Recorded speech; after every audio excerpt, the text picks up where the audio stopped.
Okay, folks, we are live. So for those listening at home, welcome to the Dungeon Musings YouTube channel. My name is Kevin Madison, and I will be your friendly dungeon master this evening.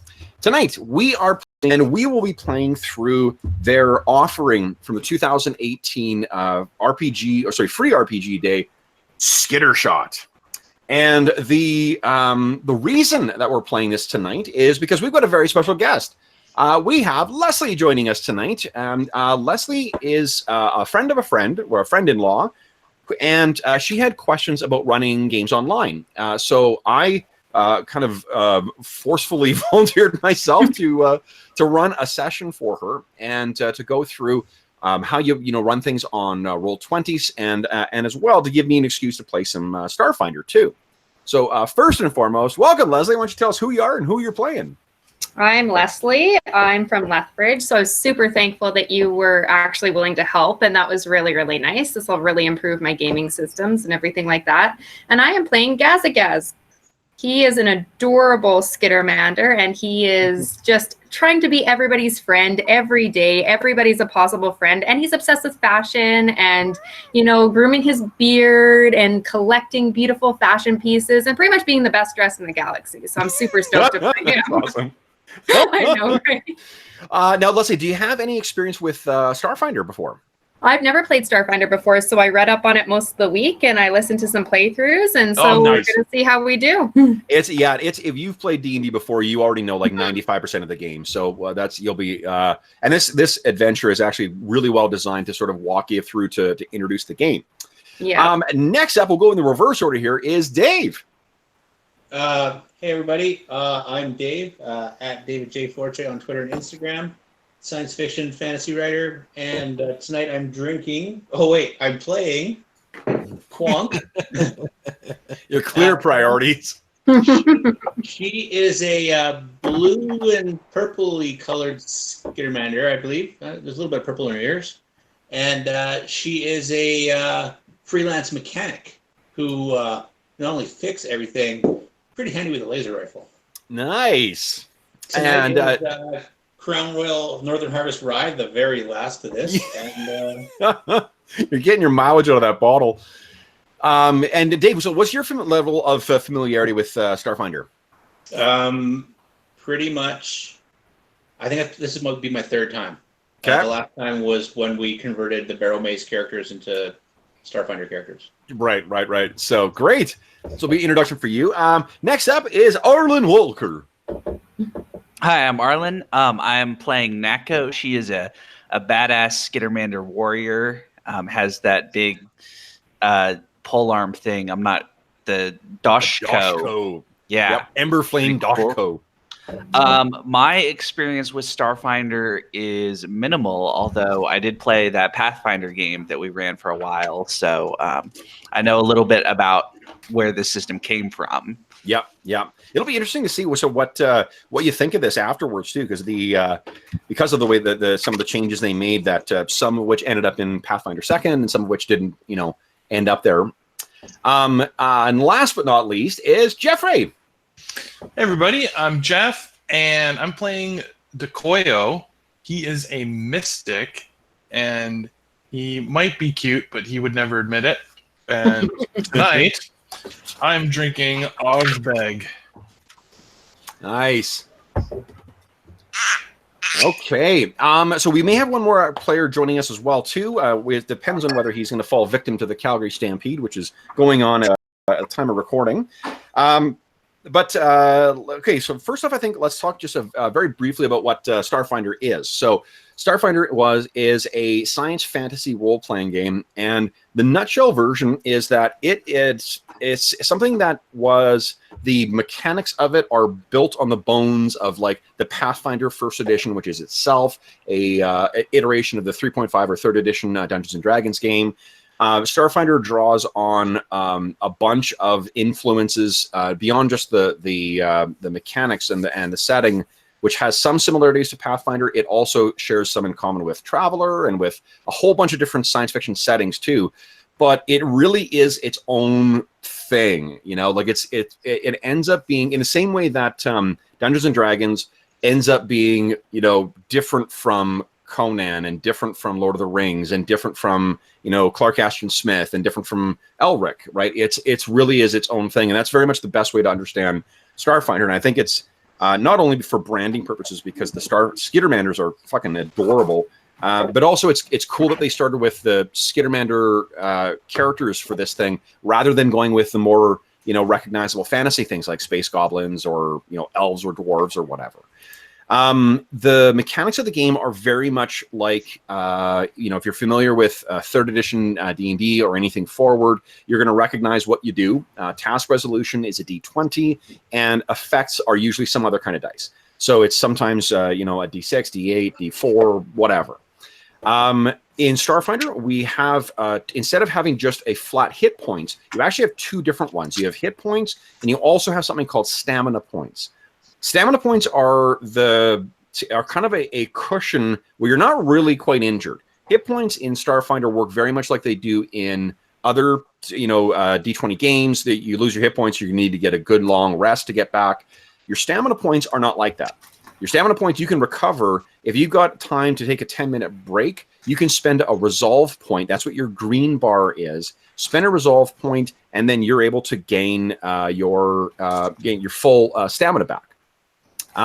Resolve is regained in the same way that you would with hit points in other games. You know, nap in a sandwich. 6 hours later, you gain all your resolve back, gain all your stamina back. But the game, what it allows you to do is to have these kind of scrappy, you know, encounters, but you're not crippled after one or after, you know, losing all your healing resources. The rounds are exactly the same way as they are in well, very similar to D&D, where each round you'll be able to take either a full round action or you can take a standard and a minor and a move. Is that what they're calling them? I can't remember. That sounds right. So let's do that.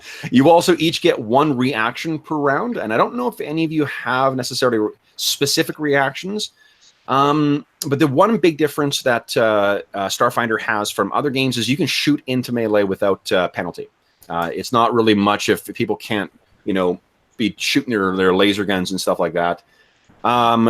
Crits are automatic in this. You don't have to confirm criticals like you do in Starfinder. So it's like previous editions of D&D or like 5th edition, where if a nat 20 will give you a crit, nat 1 will give you a fumble, and that will give me an excuse to crack out my lovely, lovely critical fumble deck. So I'll thank you guys in advance for your nat 1s. And that's kind of it. I think we'll go through the game. You guys each have your have access to the character sheets, and it's got the full descriptions of your abilities and your feats and whatever else on there. But really what you need to know is that Gazi is the chatty one, Quonks is the fixing one, Nako is the frontline fighting one, and Dekoyo is the healing one. That's kind of that. That's all we really need to know to get the game going. Are you guys ready to go, or do you have any last-minute questions about your characters? I don't think so. The crushing silence tells me you guys are good to go. All right, so let's go over to, boom, our first map here. Ooh, look at that. Zoom in. Here we go. Yeah. All right, so let me set Zesko aside here for a second. Zesko is actually not here just yet. Now. Okay, so the setting of Starfinder is a place called the Packed Worlds. And the Packed Worlds it's kind of like a bunch of planets that are cognates of our own solar system. And the setting of Starfinder, like I said, is a science fantasy game. So, but it leans more towards the science than the fantasy. Like, it's not like if you're familiar with Spelljammer or, you know, well, Spelljammer in particular, where it's just like it's starships effectively driven by spellcasters. That's not the case here. To travel between systems and travel faster than light, you rely on a piece of machinery called a drift drive. And the drift drive is it basically shunts you into another dimension. And you can potentially get into that other dimension, the drift, with magic, but you can't get out of it with anything other than technology. So because of that, and because of sort of, you know, it's easier to mass develop technology than it is to teach a bunch of people spells. Technology is the you know, dominant thing here. All right. So first up, guys, let's talk about what you are. I'm going to introduce you to your employer. So this is Captain Nakonechkin Gennady. Captain Gennady is a Vesk, and a Vesk is one of the alien races that populates the Starfinder universe. Captain Gennady, the Vesk in general are this like reptilian, war race. If you think of kind of like reptilian Klingons, you're on the right track with what Vesk are. Vesk are part of this interstellar organization or government called the Veskarium that actually invaded the Pact Worlds several decades ago. However, this greater threat called the Swarm, that's basically, imagine like space capable kind of like critters from Aliens. That's sort of what the Swarm is like. And recognizing the greater threat, the Pact Worlds and the Veskarium allied together and drove off the Swarm. They defeated them. And ever since then, the Vesk have been moving in and out of the Pact Worlds. There are whole generations of Vesk that have grown up and never been part of that. The reason I'm going on about the Vesk is because the Skittermanders actually come from their homeworld. So the Skittermanders and the Vesk have very, very long histories together, which is probably one of the reasons why over the course of time, Captain Gennady has happily hired your lot. And you guys are all serving on a vessel called the Clutch. The Clutch is a small salvage ship that has you guys and Captain Gennady, and you guys all sort of, you can picture that, with your size, you guys are sort of like partitioned into double bunks. So each of your quarters on the Clutch is, you got a bunk in a bulkhead, but then you've got like a curtain that's hanging down between, so you can each sleep on each side. Captain Gennady is very much in favor of maximizing space, which may be why he's hired so many of you guys. However, one thing that Captain Gennady has also borne in mind is that Skittermanders can kind of, be trouble sometimes. So more often than not, he will take care of things first, and then he will rely on you, his stalwart crew, to kind of, jump in if needed. So let's get to some block text, because who doesn't love some block text?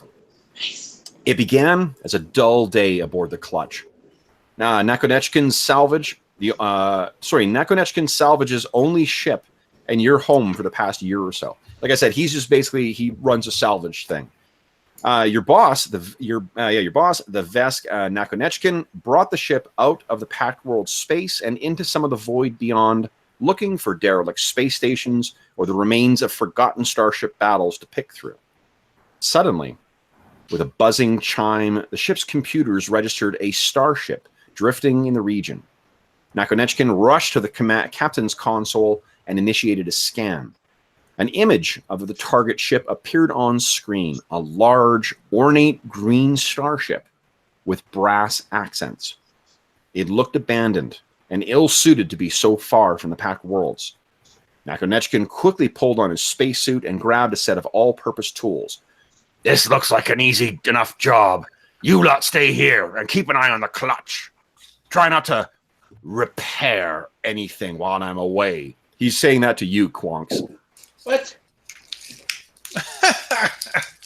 "I should be back in a couple of nanoseconds." He nodded curtly, cycled the airlock to float over to the derelict ship. And now, 2 hours have passed since Captain Gennady departed, and he isn't responding to your communications.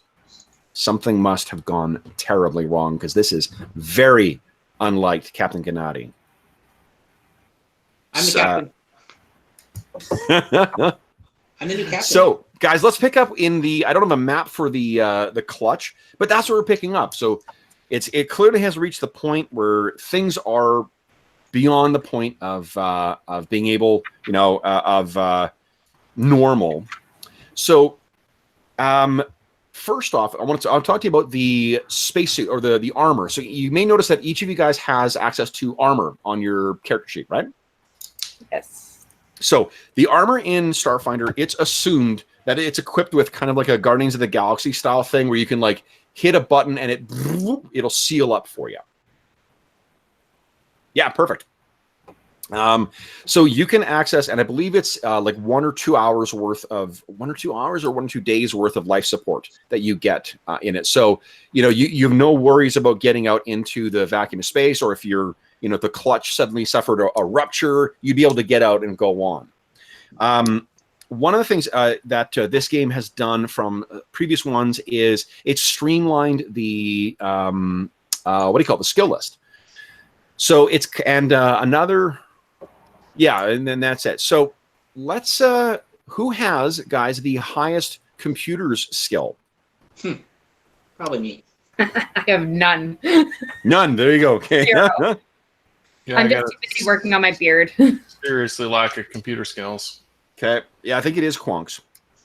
Well, of course it is. Of course it is. Nice. So Quonks, would you kindly give me a computers check, please?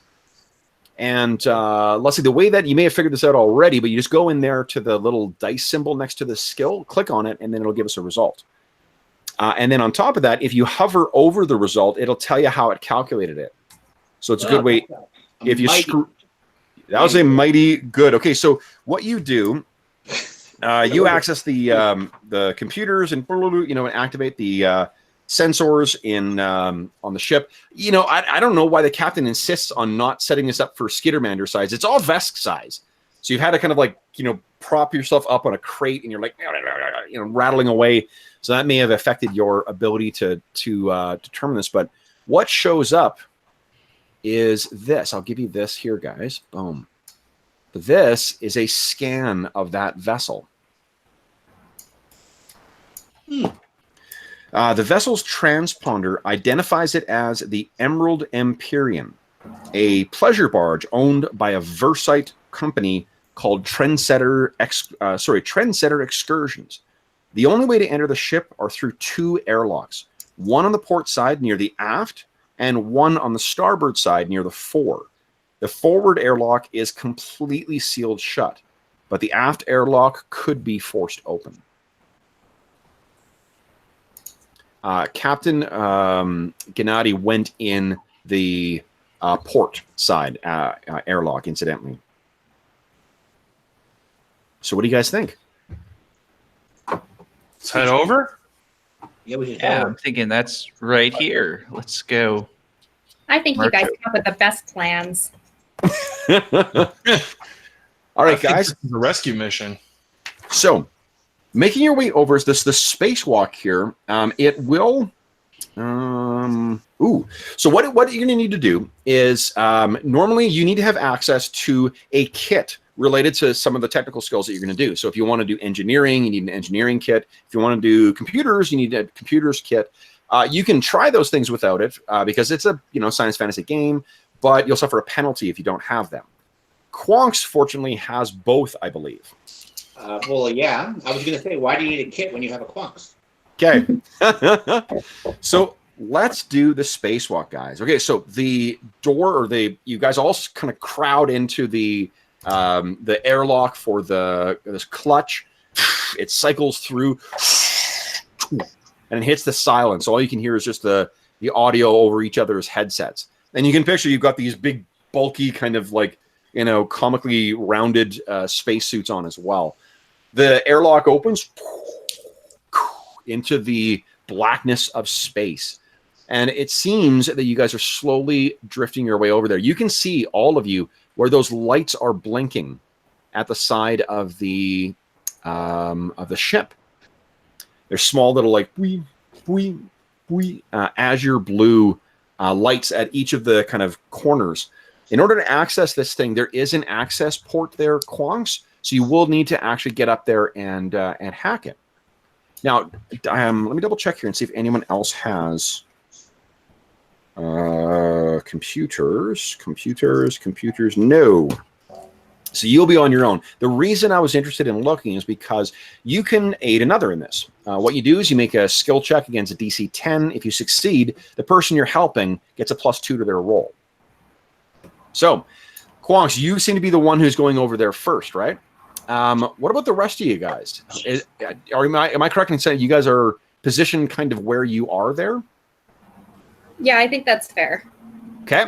So Gaz and Nako and Koyo, even though there's no air, or not air, there's no gravity here. You've all sort of like, touched base or touch your feet down on the wing here.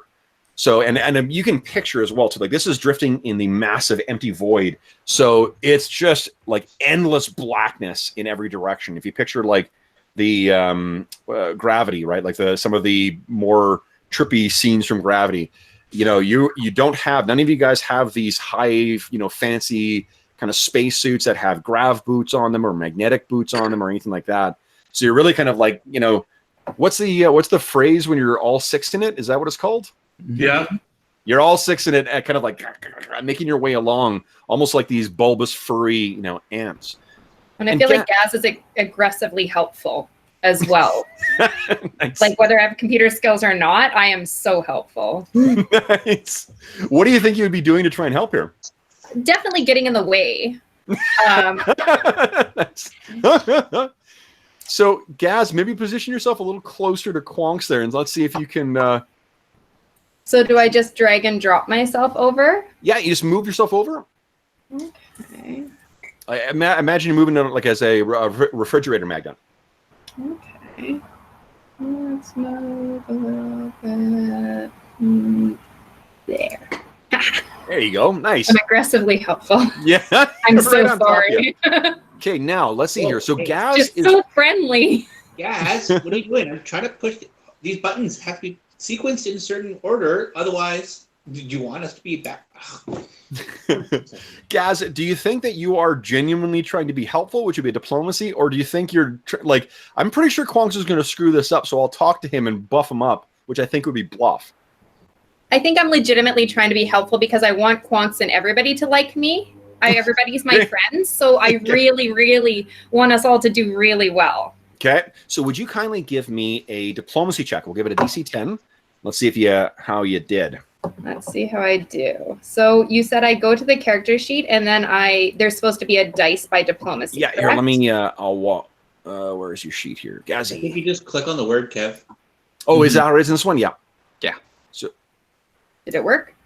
Yep. it did. Oh, one other thing I'll mention too. If you want to minimize your character sheet too, just double click at the top.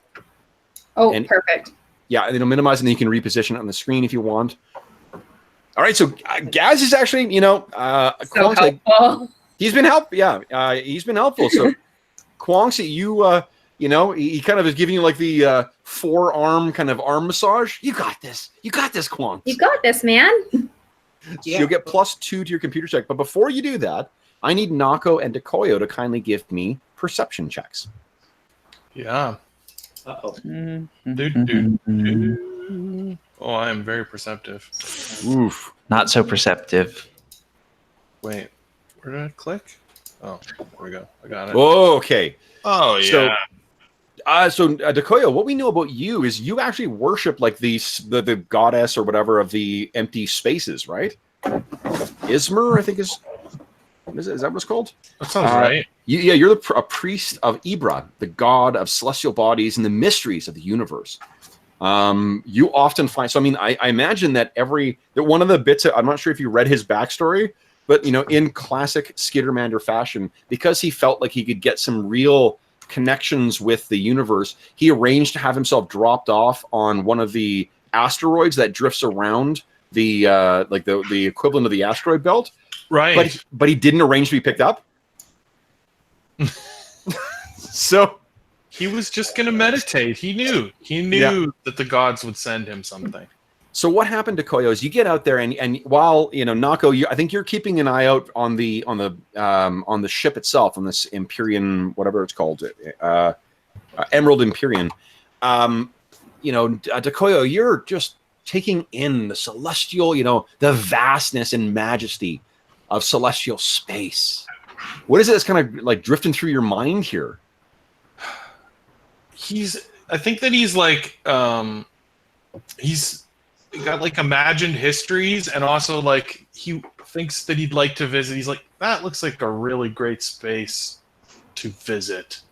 Nice. And he's got sort of like this imagined history of like, I bet you the race that lives there is very friendly and interesting.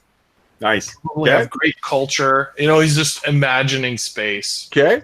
So you're looking up into space, and then you think, you know, your eyes are playing tricks on you because you see like something zips past you. Like, well, that's weird. And another one goes by. And you look back at the ship here, and what you see is there's a little spark that kind of runs along it. And that's when it dawns on you what's happening here. There is a micrometeoroid swarm that is passing along the wing here. Uh-oh. Yeah. What do you say? We got to get in fast, guys. We got a meteor swarm. A micro meteor swarm. What? Oh, no. All right. And I'll move close to the ship. Okay. So here's You what I got need you this, guys. Quonks. Open the door. I'm suddenly less helpful. I'm so sorry.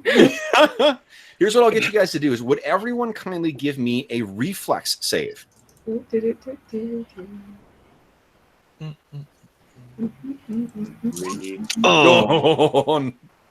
Nako. Is it? Yeah. Couldn't I give you a fort save? I'm much better at that. No, you cannot. Okay. Best conditions. Whoa, Quonk's Ooh. nice. You push yourself up against the what do you call it? The thing. Oh, nice. And Gaz, yeah, no problem. So Gaz and Quonk quickly push yourselves up against the airlock there. But it does appear that Dekoyo, even though you tried to get out of the way, you were unfortunately too distracted. And so each of you guys takes 16 points of bludgeoning damage. Wow. So this first applies to your stamina. So it'll go to your blue, not to your hit points. So that's dodging it first? That is, those who made the save, you actually take no damage whatsoever. And so we don't have any armor or anything, that we just lose all our stamina, let's say if we have exactly 16 points? Yes, right, yeah. Right. So you're down to 0, but you will have an opportunity if you take a nap and a sandwich. You will have a chance to recover that. But this thing's suddenly very tired. Yeah. So this is all slamming into you guys, and you're like, open it, open it. Quonks, would you kind of give me a computers check at +2? I'll be dead if that happens again. Computers at +2. So you know what? You almost lose it. You almost miss it.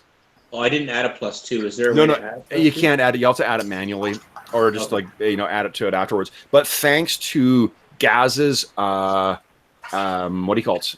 Help? His help. Yes. Here we go. It opens up. What are you guys doing? Well, inside. Yep. Okay. Oh, I gotta move me. Yeah, the agile ones are inside quick. Okay. And I'll throw Dekoyo in there as well too. All right, so you guys all get in there, and then do you wish to close that door as well? Yep. Yep. So, whoops, wrong thing. Go down damage lighting.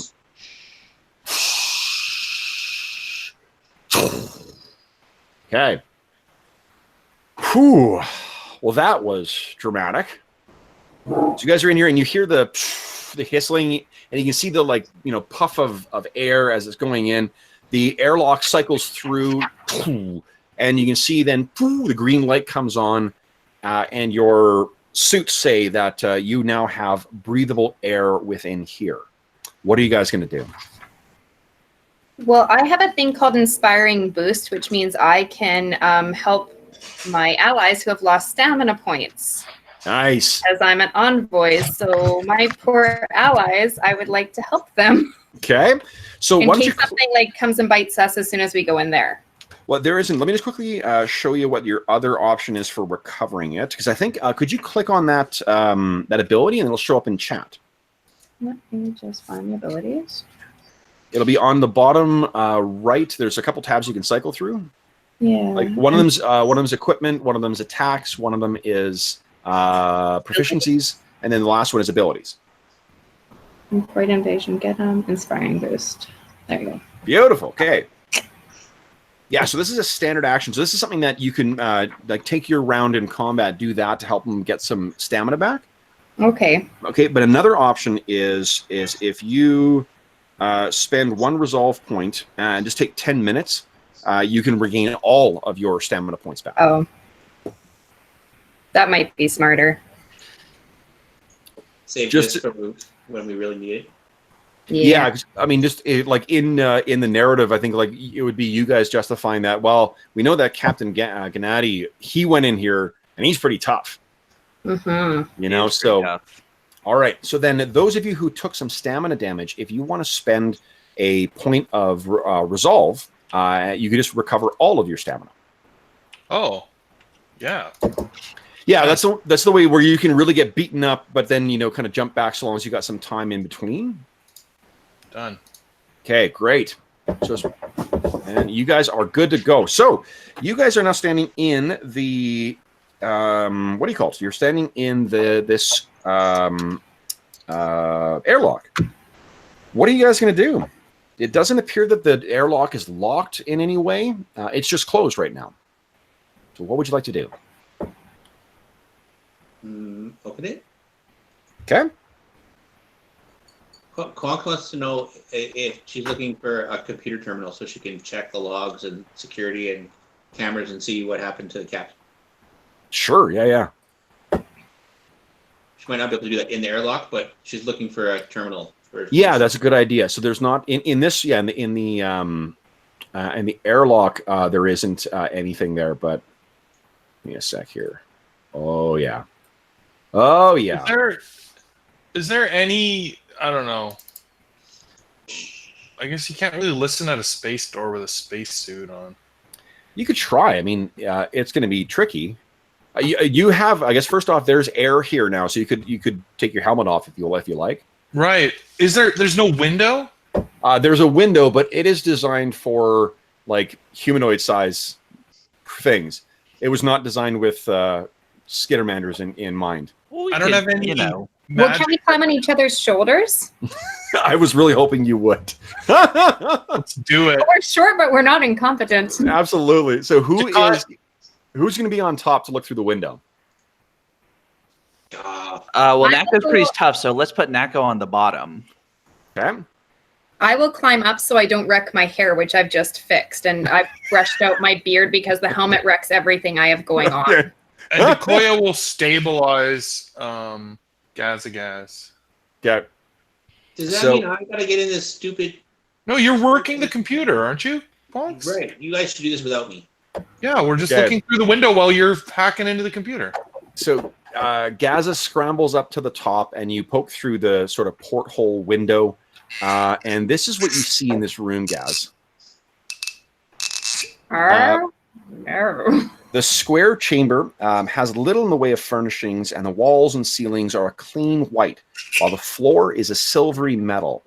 4 cages are stacked in the 2 forward corners of the room. A heavy door leads into the airlock to the port where you guys are. And across the way here, there is flashing in common are the words "Welcome guests." And then there are 3 things that are actually about your size. There are 3 little drones that are kind of drifting around, and this is what they look like. Mm. Are you relaying that to us? Sort of. Well, I think we were expected, and I think they're planning a party in our honor. There's definitely some friends for us over on the other side as well. I think this is remarkably exciting. I don't like these friends. Sort of. Skittermander? Boom, you hop back down. Yeah, they're perfect for us.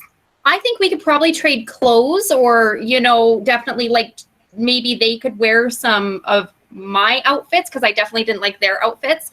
But we could just share, and I think they're great. It says welcome. I would hop down. I'm very believing of that welcome sign. Nice, okay. Put Nako in front just to be safe. Okay. So Neko, Okay. I think, does it sound like Nako has learned to plan accordingly for Gaz's enthusiasm? Well, I Nako will probably knows still that try to the shake captain- hands really fast, though. The captain would prefer 4 Skittermanders to come back to the ship, and that can be best arranged with a Nako in between anyone that Gazagaz wants to talk to. Nice. And Gazagaz. Okay, so Nako, you grab your Emberfire Doshko, you hit it, and each of the little flaming ports activate. And Quonks, you're going to open this door. Yep. Oh, it looks like you got one more person joining. Steve-O, are you there? Oh, I got to give him a link to the chat. One sec here. Is he Werbin? Yep, he's Werbin. I really should have made him the bear. Okay. That would have been kind of funny. Give him the link here. And turns out you're going to have one more ally, Zesco. Now, quickly edit this. Okay, shows up in all players. Zesco, incidentally, is a outlaw technomancer. So he's basically like a magical charlatan. Sounds fabulous. Yeah, he's also pretty well dressed too. This is what that Zesco looks like. jacket. Yeah, Sounds kind of like Steve. definitely. Okay, let's see. Has he joined? No, he hasn't. Okay. I'll move him over. There we go. Oh, I should check my phone and see if he's trying to text. He is. Like Nightcrawler. Mm-hmm. Like Stitch crossed with Nightcrawler. Yeah, totally. Okay, so then the door is going to open here. That is not Quonks. You're such an expert with computers. I'm not going to worry about you hitting anything. So let's do this, guys. The door opens, and that is what you see inside. Now, what I'd like, you guys are actually going to have one surprise round. Steve, is that you I hear? That is I. Hey, buddy, what's shaking? Not too much, man. Happy Stampede. Happy Stampede to you, too.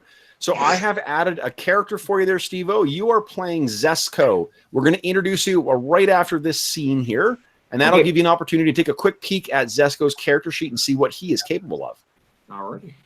All right, so guys, what I'm going to say is, so each of the squares is 5 feet, what we'll do this. Everyone be sparse or spread you guys out so you can actually access your tokens here. Whoa, boom.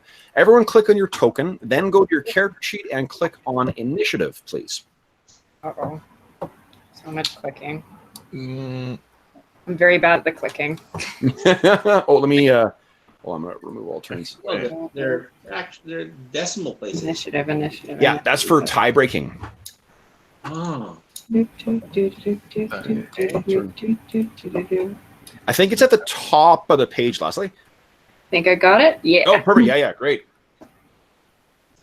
Okay, 9. Got it. Jeez. Whoa. Hello. Hello, ready for action. Holy Nicoyo. shit. Nat 20. So much for Naiko going first.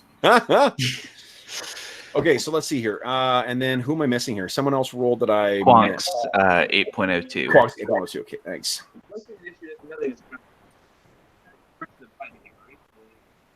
All right, here we go. So here's what we can do. I'm going to I'll roll for the things that are in here too. Okay, so if you do something like I do, Leslie, like this is, and for those listening at home, this is sort of an impromptu tutorial for Roll20 as well. I mean, that's primarily the reason, but we're also playing Skitterman. Right. So the way that we do this here, you need to click on your token in order for it to track properly on the turn order here. And then what I can do is, as the DM, I can choose to put it as ascending or descending. And if you're a dummy like me who hit remove all turns when some of the players had already clicked on it, I just go to the token and I right click, and then the top option is add turn, and then I add them into the initiative order. Like I'll do that for the robots here. So now they're on the turn, and then I rolled a 2 for them, so it was not great. They get the total of 6.04. Okay, hit enter, and then what I can do is click on the little cog there, and I'll put it in descending order, and it sorts it, so we've got everyone in order here. And then, as everyone takes turns, I just click on the little arrow, and it clicks through to the next one, so it'll tell us who's going next. Perfect. Yeah. for initiative systems like this where you're tracking individually, it's pretty handy. All right. So what I'm going to do, guys, is let me make a roll for the robots here. Let's see if they've detected you guys. Their perception is absolute garbage. So no, they're kind of like, and you can hear them like kind of blurping and blorping to each other. So that means you guys will have a surprise round. Dekoyo, you're up first. What would you like to do? Okay, Dekoyo steps into the room. Okay. He sees the robots. Yep. And these things are about the size of like, I'm trying to think what the equivalent would be. There may be like a laptop with a little larger within those spindly like arms and stuff put out of it. And do I see any kind of communication device on them? You don't see communication. I mean, they've got. Oh, I gotta. Well, yeah. Okay. I mean, they're. I guess it's hard to tell, right? Yeah, they look sort of exactly like what you saw there. But that's a good opportunity to talk about the. So just like in Pathfinder, there's a recall knowledge thing you can use to try and like learn stuff about it. If you were to say like, "Hey, Kev, I'm going to rely on either if you got a profession that might apply, or maybe engineering," that might be a way to try and figure out what the hell this thing is. I don't think I know what it is, so I'm just going to say, hello, new friends. We're looking for our captain. I just looked up his name. Janandi. Yeah. So, and all of them kind of like, hover around and turn their kind of boxy little heads facing towards you. Next up is Gaza. What are you doing? I am so in there. I am going to happily go in and meet my new friends, and I'm going to run ahead of everybody because I'm me and say, hello, my name's Gazagaz. It's a pleasure to meet you. You guys look a little tired. Would you like a beverage? And I'm going to offer them stuff from my bag and trying to make best friends. Excellent. I probably have junk in my bag. I would try it in all the languages I know because I'm hospitable. Okay, nice. So again, they're kind of like vroom, vroom, vroom. Their heads are kind of moving back and forth as if they're trying to make sense of what's going on here. Dekoyo sees some of the things you're pulling out of your bag. He's like, no, they don't like that. No. Okay. Okay. Zesco, I didn't like this anyway. back to you. Nako, what are you doing?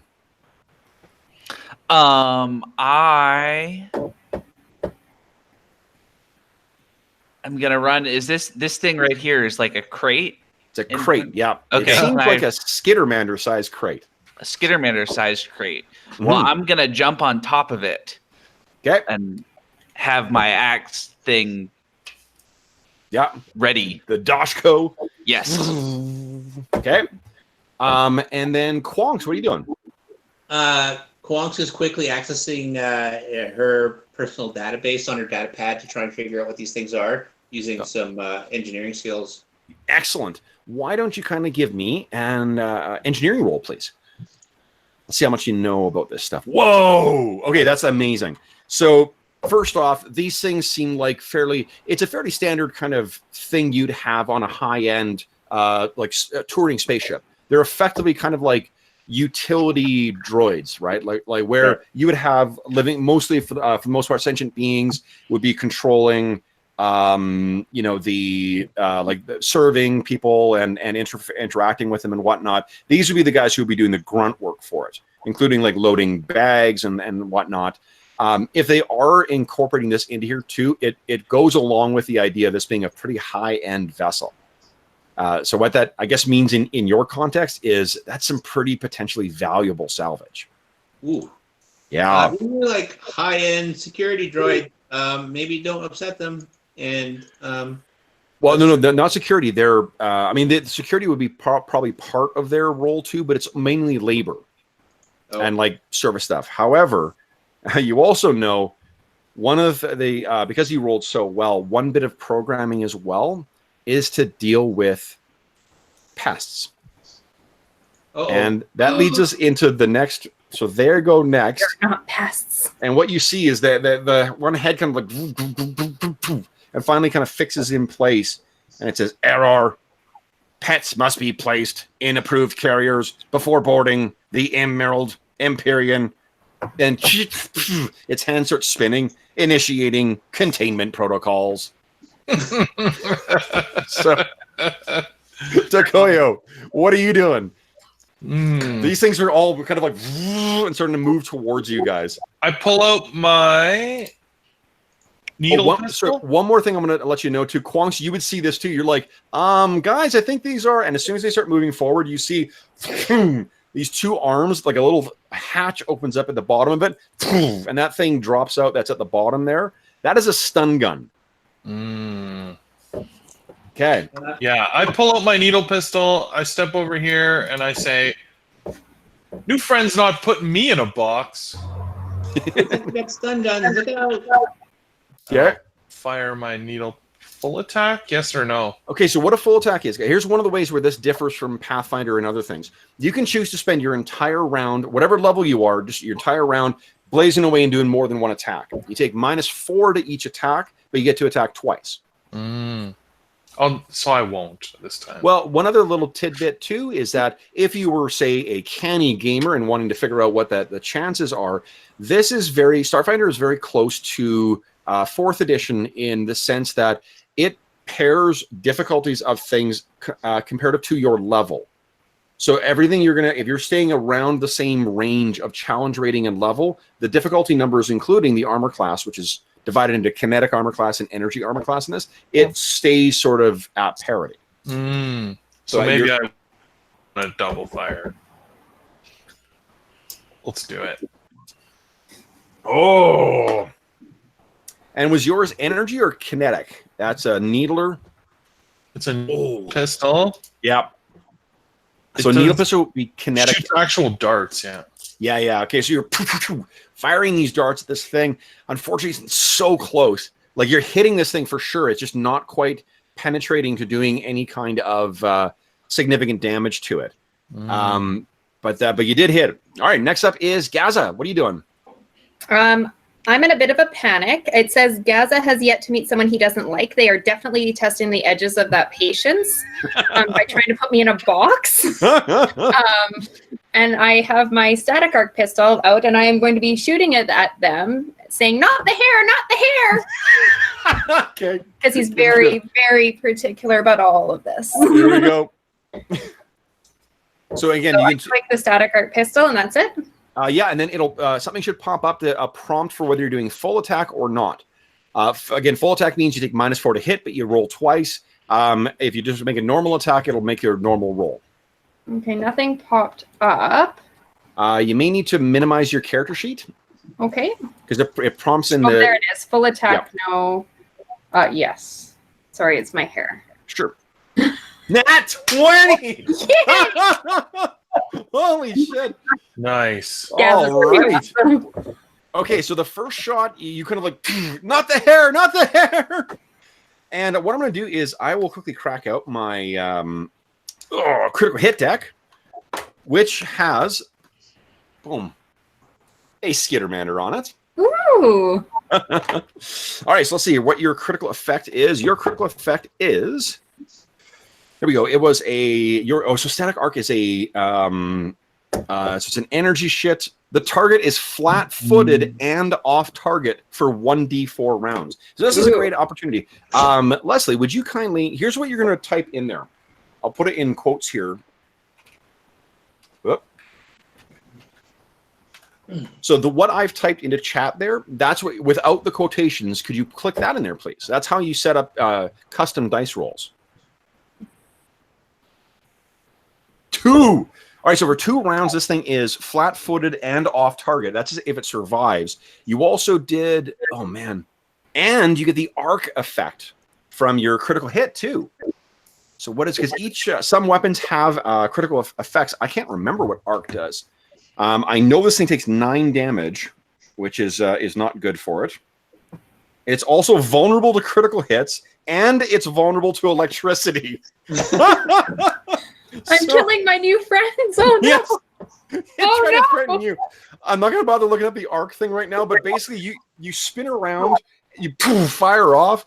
I'm picturing that it kind of hits it right in the center of those like those 3 eyes there, And then Oh. electricity plays up through the whole thing, and it kind of like spins around a bit, and then slams into the wall and hits the ground. And it's sort of, that dying robot sound of like containment. So one is down. That was your full round action of fire. Zesko, what are you doing? So Zesko, you are drifting across space here to the airlock. I'm gonna say you open the airlock and get inside. So you'll be in one more round. Okay. And we'll let the guys fill you in. Zesko was asleep, incidentally. No one bothered to wake up Zesko. Well, he was so sweetly sleeping. Yeah. Nako, what are you doing? These things suddenly got angry. I think I'm just gonna leap at one with my. I keep forgetting the name. Doshko. Yeah. My Doshko, and try to bash it. Okay. So yeah, same option because you're effectively in melee with one of them. You can use full attack or single attack. I will use a full attack. Just Hell because. Well, the first one hits, bang, and you hammer this thing, and I guess it throws it off. As it sort of corrects itself with its fans, you swing again and just miss the second time. That first one's a solid hit though, and it's still muttering to itself. Pets, aggressive pets must be contained. Quonks, what are you doing? Quonks is going to try and find a way to try and shut them down so that we can keep them relatively intact because they're fantastic looking salvage. It is a good looking salvage. What are you thinking? Is there a ship terminal anywhere nearby? Okay, so here's a good idea. Yeah, there probably is. And here's one of the neat ways that just to talk about Starfinder again. Starfinder has a really cool way of sort of you can build in like hacking kind of stuff and do computer tasks at the same time as everyone else. It's sort of like a much streamlined version of kind of like Shadowrun decking or hacking, depending on what edition you're talking about. So there's probably a panel right in here that you could easily access. Well, there's probably one right near the airlock that's part of the airlock controls. But if I just pop the cover off and rewire it a little bit, I can do it pretty quickly. So why don't you do this? Give me the difficulty I'm going to set. It's basically it would be it's 10 plus. I think it's the tier of the computer. So let's set the DC at 13. Give me a computers at 13. This is just to access kind of the network that's in there. Oh, okay. So you get in there, and then there's something else that happens. You get in there, and what you notice, you're not like you don't have a data jack or wait, do you have a data jack? You do. So this could be full on like cyberpunk style where you've like clunked into your forehead, and that's what you're using. So what you see is you get access in there, and we sort of picture in like the film version of this like little pixelated version of a Skittermander, kind of like resolve. It comes in and resolves, and you're like okay, and looking at the shelves of like digital kind of controls, and then there's this like big insectoid head that appears next to you, and it's all digital and made of little bits and whatnot, and it looks down, and it says very simply, "Not welcome." We'll be right away. Don't give me a second. Okay. So then it's on the these things phase. I rolled a nat 1. So for something's going to happen with you, Quonks. I rolled a nat 1 on its efforts to try and kick you out. So we'll talk about that when it comes to your turn again.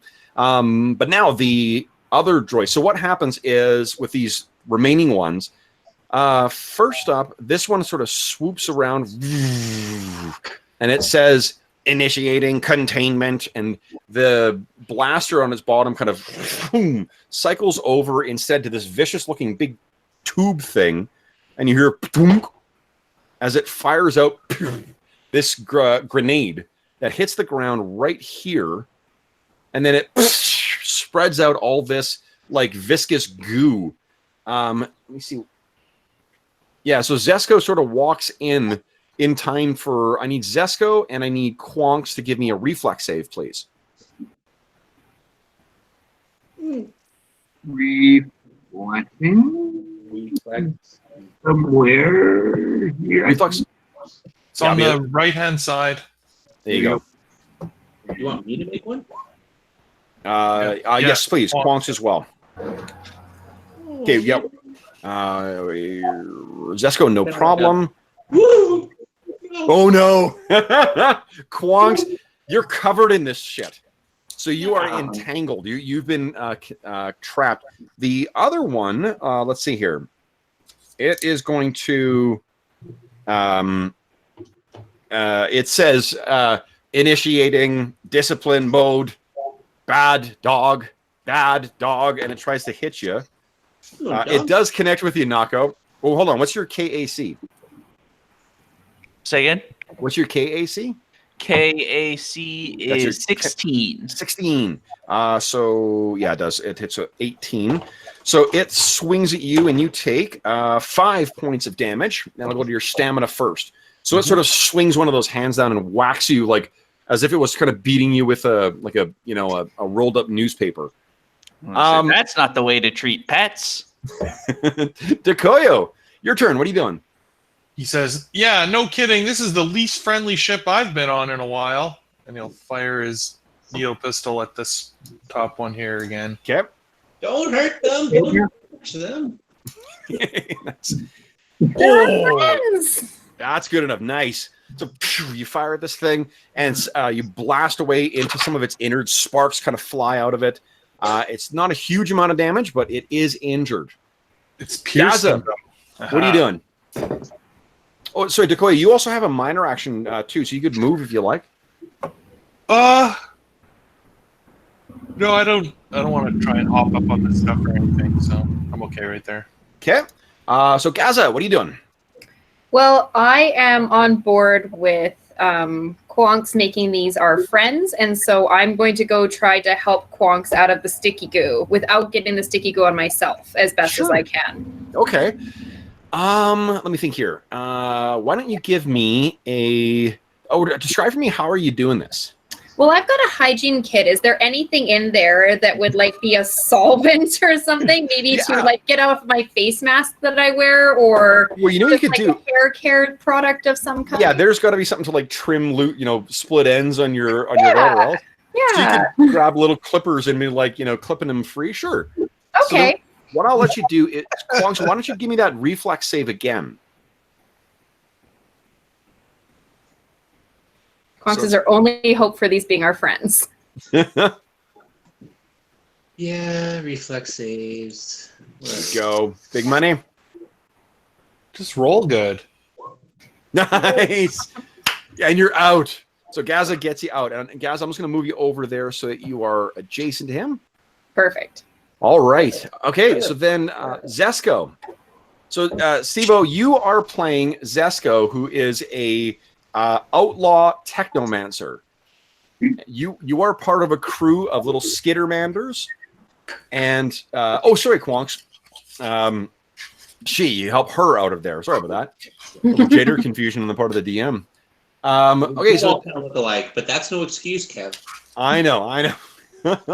Zesco, so what you see is these two, you guys are all about 3 feet tall, but you see these things that are about maybe a foot or foot and a half across, zipping around, and they seem to be trying to either trap or discipline you guys. What are you going to do? They don't understand us. They don't love us the way they should. I'm going to shoot them with my love beam. And I hit them with my overheat ray. Which one? My overheat spell from first level. Okay, overheat is, maybe read that spell, because you're going to cause problems for Quonks and Gazagaz. Oh. Okay, hold on. What does it do here? Do I click on it?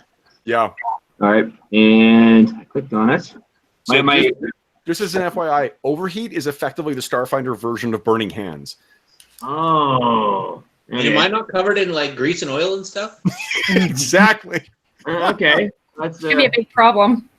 It's a love beam. All right. Let's see here. What are you gonna do? Because we're apparently the Care Bears, right? Okay. So We are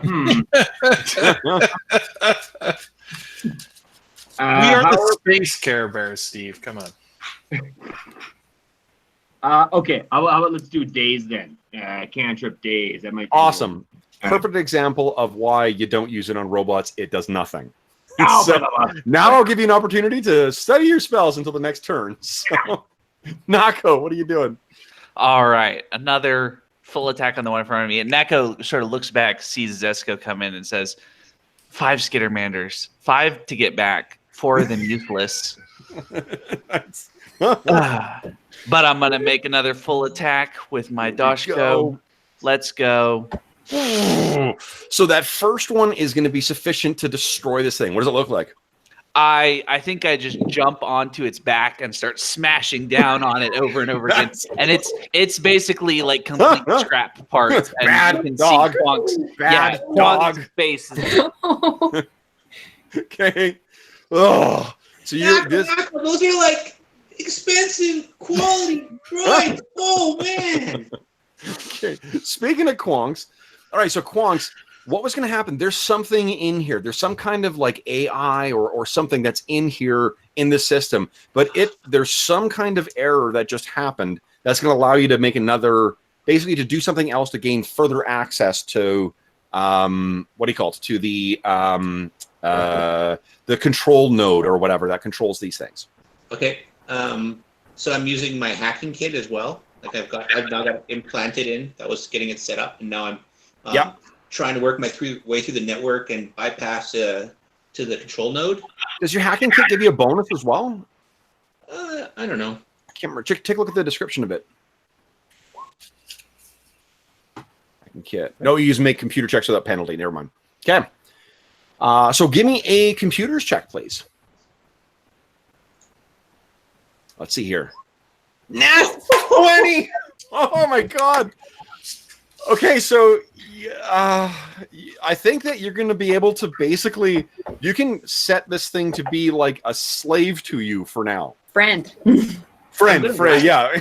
Friend. Can I ride it? I think I'm gonna ride. It flies, right? I should fly on it. Okay. It's about your size, so I don't think it can actually carry you. Oh. Yeah. Well, how is it going to get us in the boxes if it couldn't carry us? I would say that's a problem for those things. Well, the thing is, it can drag you, I guess. So if you want to be dragged along, you can probably do that. It could stun us and then just push us in the boxes, maybe. Yeah, that does seem to be what the cages are for. So basically, what happens is, I mean, this will be like the classic movie trope of like this thing starts like coming towards to attack again, and you see the coloring goes from blue to say like green or some other color. Purple. And it kind of when it's hovering in place. And within that 20, you've also locked out whatever this giant AI is. And then it'll be that turn. Okay, so then on that, the monitor kind of like shuts down, and you no longer have access to this one no longer accesses the computer core in general. However, you do have a new friend here, Dave, so I'm going to give you control of him. Give me 1 sec. Or her. Are you showing Leslie how you're doing that? What is the name of your robot? Names. Very important. Mm-hmm. You know what? I had a miniature robotic schnauzer once, and his name was Beeboop, and he died. Well, actually, he got like smashed under the wheel of a large Land Rover. So I'm gonna call this Beeboop, kind of like. There you go. There's Beeboop. 2. Okay. Beeboop the second. So Beeboop, kind of hovers over to you. You have that under control. Now, just for context, it's unusual in your experience there, Kwong. So it's such a great role. I'll give you a little information as well. It's unusual for an AI that powerful to be on a vessel like this. That's not.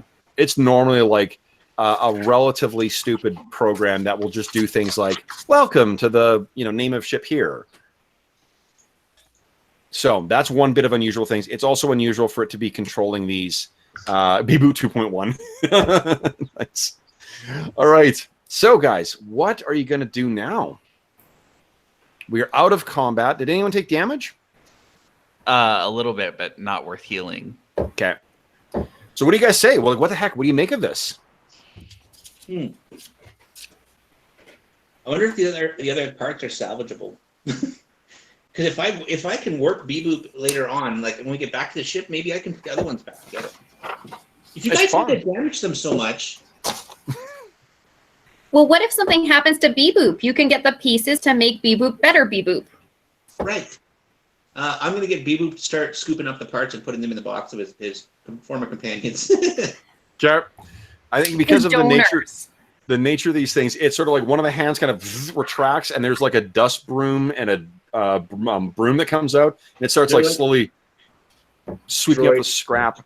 They're like droid organ donors, like Leslie was saying. Yeah, donors. So, what do you guys make of this? This is weird. I'm going to tell them a little bit more about the AI that I had to get around, Sure. because that doesn't sound right. Okay. There's like a really sophisticated AI in the computer system that was controlling these things, and I'm telling you, it is far more powerful than it should have been, and maybe a slight touch malevolent. Mm. Do you think we should bring it a gift? We could try to make it our friends. I think we should. I think we should definitely give it a good shot. Maybe it's a really sophisticated party planner. Then we have to plan the best party. Exactly. And- That's the only cure. but Maybe if it somebody becomes a forgot its party- birthday. But if it becomes a party pooper, you know what you do with them, Yeah, we shoot them. right? So, So, give me 1 sec here, guys. What I'm going to do is, Leslie, if you take a look at the stream right now, Mm-hmm. I'll show you. So you can see what I've done here is I've set up. I use the same kind of like drawing lines on the dynamic lighting layer. I've done that here. So I do color coding. So I do red for things that are not going to move. So I drew out all the different walls for the whole ship here. And then I do in a different color, I do the doors. So like when I want to open the doors and reveal them, I just grab it and boom, open it up and then move it off when I want to close it. That's If amazing. Yeah, it's really cool. So like when it's another little trick to add more, immersion to the experience. But okay, so and then I just have to remember to go back to the object layer. What are you guys going to do? There is it looks like an interior door, and then above the kind of top of the door, there is that welcome guests thing. What do you think, guys? I think it's welcoming. So Nako's gonna sort of pound the floor with the Dashko, stand up straighter and say, "All right, everyone, Captain Gennady wants us back in one piece. I think most of you. So let's make sure that happens, and then I'm gonna try to intimidate all of them into behaving." Okay, let's see how it goes. Let's have everyone make a willpower save, or will save rather, please. Let's see how that goes over.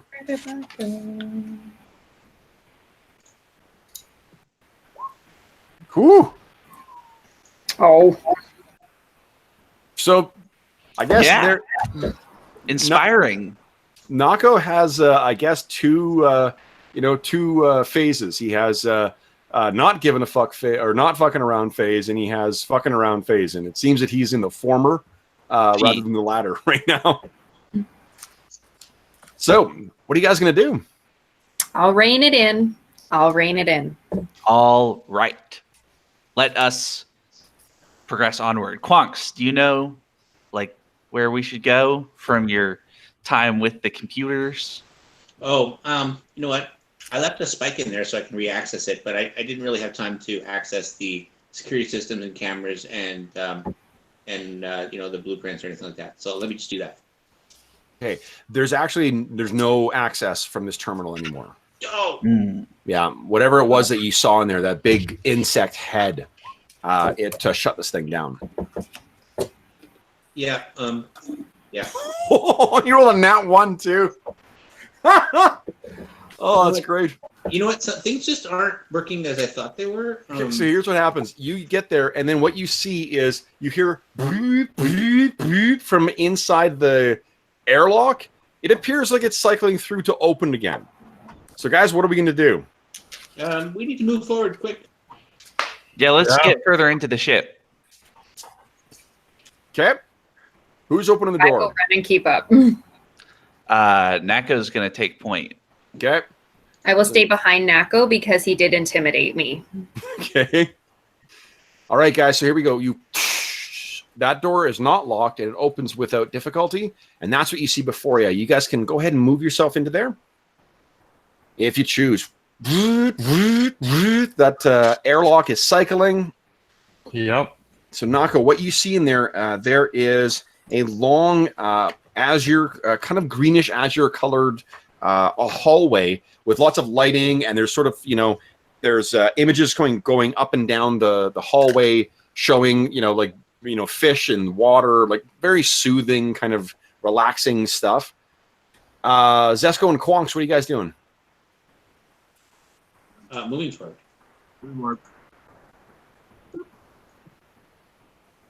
Come on, little boop. All right. You're calling people, so you're all sort of slamming into each other. Ooh. Bum, bum, bum, bum, bum, bum, bum. Wait, And make room for Bee-Boop. Come on, move it. I made room for him. boom. The door closes behind you, and you hear a whoosh Thanks, from guys. behind. All right.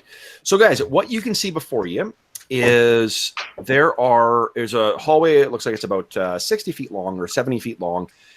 There are 3 doorways or 3 doors in here. One directly before you at the far end of the hallway, one on your right, and one a little further away on your left. What are you guys going to do? Wow. What you I'm s- behaving. You're behaving? I'm behaving. I'm staying behind Nako. Nako, I'm bringing it in. So what you see, Naka, on the walls here, you can see on the left there is a little placard that's kind of like glowing that says bar and restaurant, and then on your that's on your right. So to your right is the bar and restaurant. To your left is the gaming room, and you see kind of like dice, like hot subs, kind of like futuristic hologram versions of dice, kind of going like boot, boot, boot, boot, and rolling.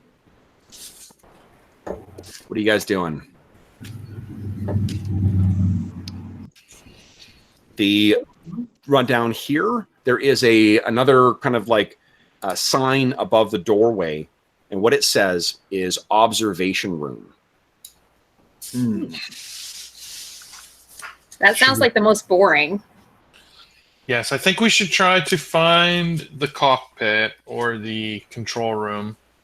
Well, what if the observation room, we could see if there's still the meteor shower going on outside? That will be useful if we have to flee. Quonks, would you give me an engineering check, please? We could. We don't need that information until we are leaving. Whoa! Holy smokes! So, Quonks, when you hear, there's 2 things that in that sentence that you're kind of like, wait, hold on. One of them is observation room, and the other one is micrometeor swarm. Can you see how those 2 things might go together poorly?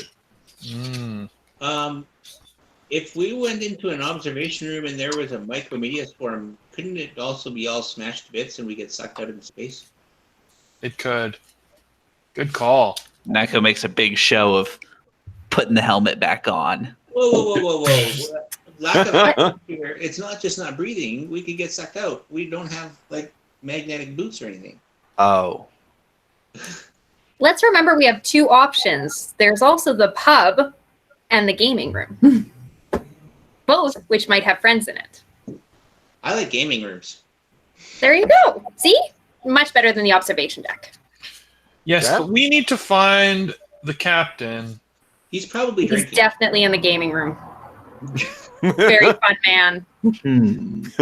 You know the captain very differently than I do. It's because I see what I want to see.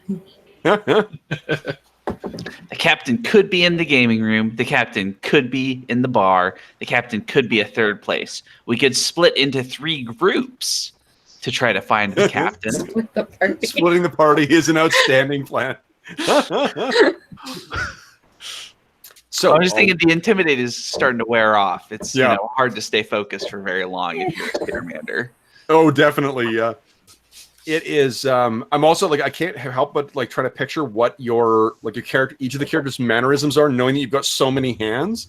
They're everywhere. Yeah. I especially get like Gazagaz's got at least two that are like stroking his beard, and then another one on Any his given hips. time, the other one's fixing his hair. The two are on his hips, and then two are on his back there, so he has good posture. Kev, which one's the bar?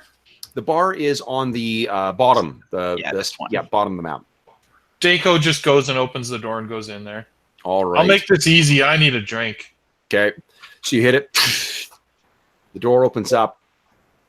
And let's see here. There we go. And as soon as that door opens, you hear as a blaster shot goes flying past your head, hits the wall on the far side. You're like, wow, jeez. If you had been a normal-sized person, things would have gone very badly. Well, not a normal size. That sounds very, very rude to say to a Skittermander. Don't shoot, friends! Okay, so you can hear a woman's voice from in there saying, "Get out of here! Get back!" Okay, I step back out. Wait, close the door. wait. Are you in need of assistance? Do you need a friend? Would Do you need some hair care products? I have them all.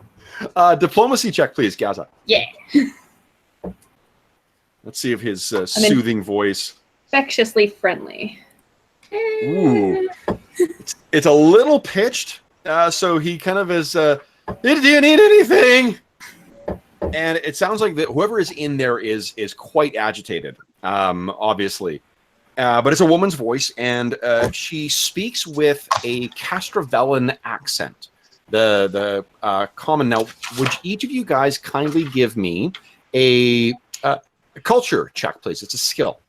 Whether you're trained in it or not, go ahead and give a roll. Okay, not go down. Not Kwong's either. Oh no. Okay, I rolled Gaza. great though. Koyo, nice. Okay. My wolf money is so slow to respond. Okay, so Nako and Nako did nothing. Gaza and Steve, would you mind changing your display name to Zesco? Because I keep changing. I keep wanting to call you Werbin.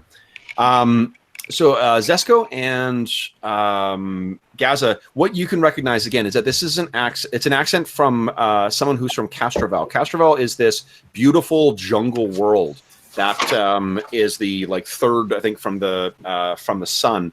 It's kind of like the equivalent of Venus. So I guess it's second from the sun then. Anyway, the reason I mentioned Castrovel is because there's generally speaking, two sentient species that would be speaking common there. One of them are elves, and the other one is a race called the Lashunta. And the Lashunta are kind of these guys, or these this species that has these. They're very humanoid looking, but they've got big antennae coming from the top of their head. And Dekoyo, you've actually been around enough that you can recognize this particular accent. This is probably a Lashunta in there.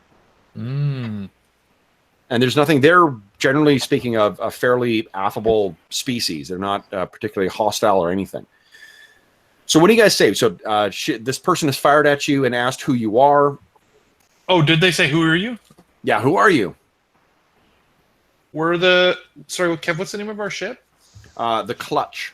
We're the crew of the Clutch. You're part of Nakonetchin's salvage. And we're friends. Don't shoot. Wait, friends? Are you? I'm trying to be friends. Are you part of the Marshals? We're always friends. Have you come? Are you a rescue mission? Do you need rescuing? Yes. Okay. The yes, ship's we gone can rescue crazy. you. The ship's gone mad. Are you talking about the dominant AI that's trying to take over and do bad things to people? Yes. Who are you? We're here to rescue you. And we're the local fixer-uppers. Except All on of the those port. things. The captain won't let us be on the Come Clutch around. port. I won't shoot. Are you promising that? Promise? I promise. Swear on 6 fingers. I'll swear on. Wait. Who are you?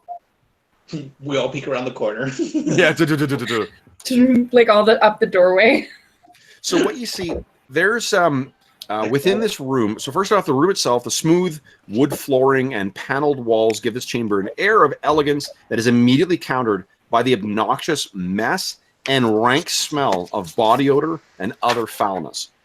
In the aft part of the room is a bar made of real mahogany, and in front of the bar are several stools. Behind it is the non-functioning husk of a bartender robot and an unmarked door.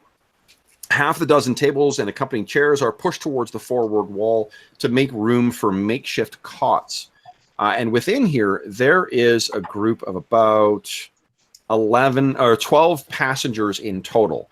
This is a mix of, there's the Lashunta, there are elderly human male, a young human female socialite, 2 middle-aged human vid gamers, 2 fastidious Shirins, and they're kind of like insectoid humanoid creatures, 2 Shirin, and a female Kasatha, and Kasathans have multiple arms as well too. They got 2 sets of arms. They got these big long ovoid heads, and a drunk Yasaki. The Yasaki is a rat man. So there's this hammered little rat man in the corner about your size. A matronly female Vesk, and a melancholy agendered android, and a male bleachling gnome. So a tiny little spindly gnome with bone white skin. These people look terrified, and they look like they have not eaten much in quite some time. The woman who seems speaking to you, I unfortunately forgot to load the image. This is what Lashunta is. Let me see if I can get this lined up here. Where is she? There she is. Yeah. Oh my god. She looks frazzled. Yeah. She needs a hug. She's having a rough day. So her name is Verina Kapali. So Yeah, she needs hugs. Verina says, looks at you. She's like, what are you with? Are you... you're not part of... whoop. One sec here. You're not part of the stewards, are you? Are you part of some Skittermander fleet? The Veskarian, maybe? The best Skittermander fleet. Can you get us off of here? You give the best hugs too. 6 arm full time. Okay. But you need to use deodorant first. So are you guys all gonna make your way in there? We all 6 our hugs. Yeah, so go ahead and move yourselves in there, guys. Yes. Here you go. Lead the charge.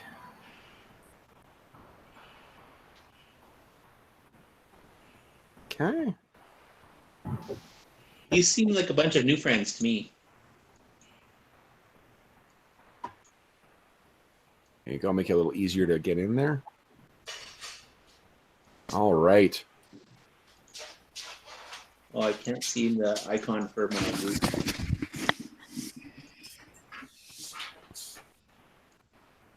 So as soon as that comes in, she's like, no! And fires at it.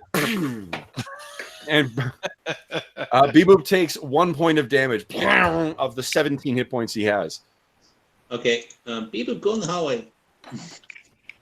Oh, we're shooting at the robots now again? You see Nako. Like, destroy them! Ready. Which bar are you using for health, Kev? 3? Here, I'll give Beboop a... we'll use red here. So 16 left of 17. There you go. Okay. So, so what you find from Verina is that basically, at some point during their trip, the robot crew effectively turned on them. They have been in here for, let's see here. They've been in this room for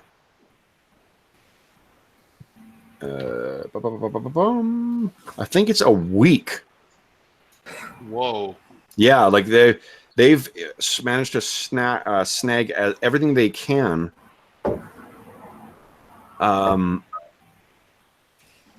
They've been here for over a week, and their stores, like, fortunately, the restaurant is where all the food is, and this is a pleasure voyage. What you, we'll just skip through we won't roleplay the whole thing out, but effectively what she tells you is that after the robots turned on everyone, they came in here, they destroyed or disabled the robot bartender, which was also turning on them. There's what they found out from the crew is that there was a like experimental advanced, recreation AI installed on this thing called M2. And it appears that M2 malfunctioned or didn't like them or something, but it turned on the guests and the crew. Yeah. So it's mean looking as well. Which is mean looking? M2. It actually, you know what? Like Kwong's looking at it looks a lot like the two Shirin that are in here.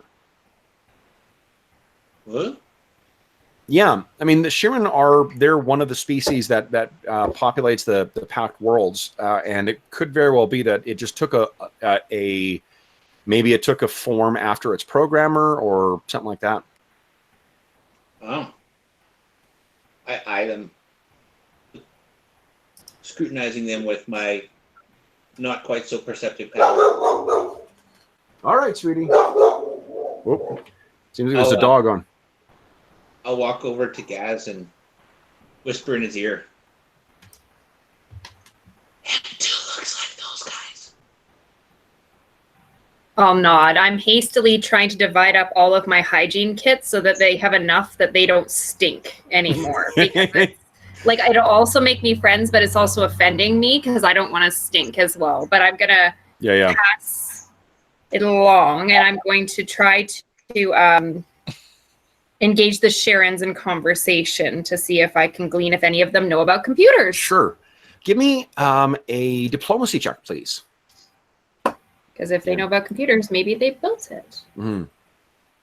Or maybe they know who did. Whoa. Exactly. Yeah, you've made very fast friends here. So as you're kind of going around and talking to them, one of the humans he actually looks pretty injured. Like he's got some pretty nasty bruising and cuts, and there's some scorching on him as well.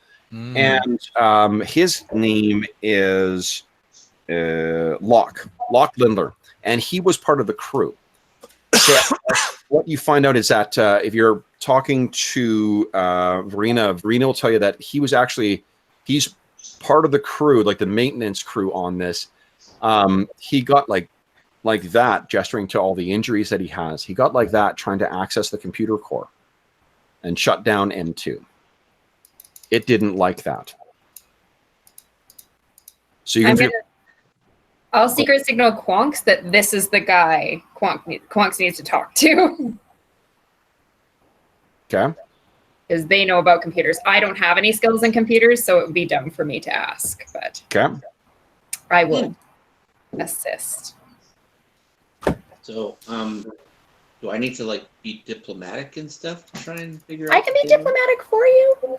How about if I just whisper to Gaz what I want him to say and ask, and Gaz can try. Yeah, with a roll as good as what Gaz did there, she or he rather is able to definitely open the door. Like if you're standing with her or with him, then that'll be there'll be no difficulty with you asking questions of Locke, at least as long as he remains conscious. Do you guys want me to? Should I help him?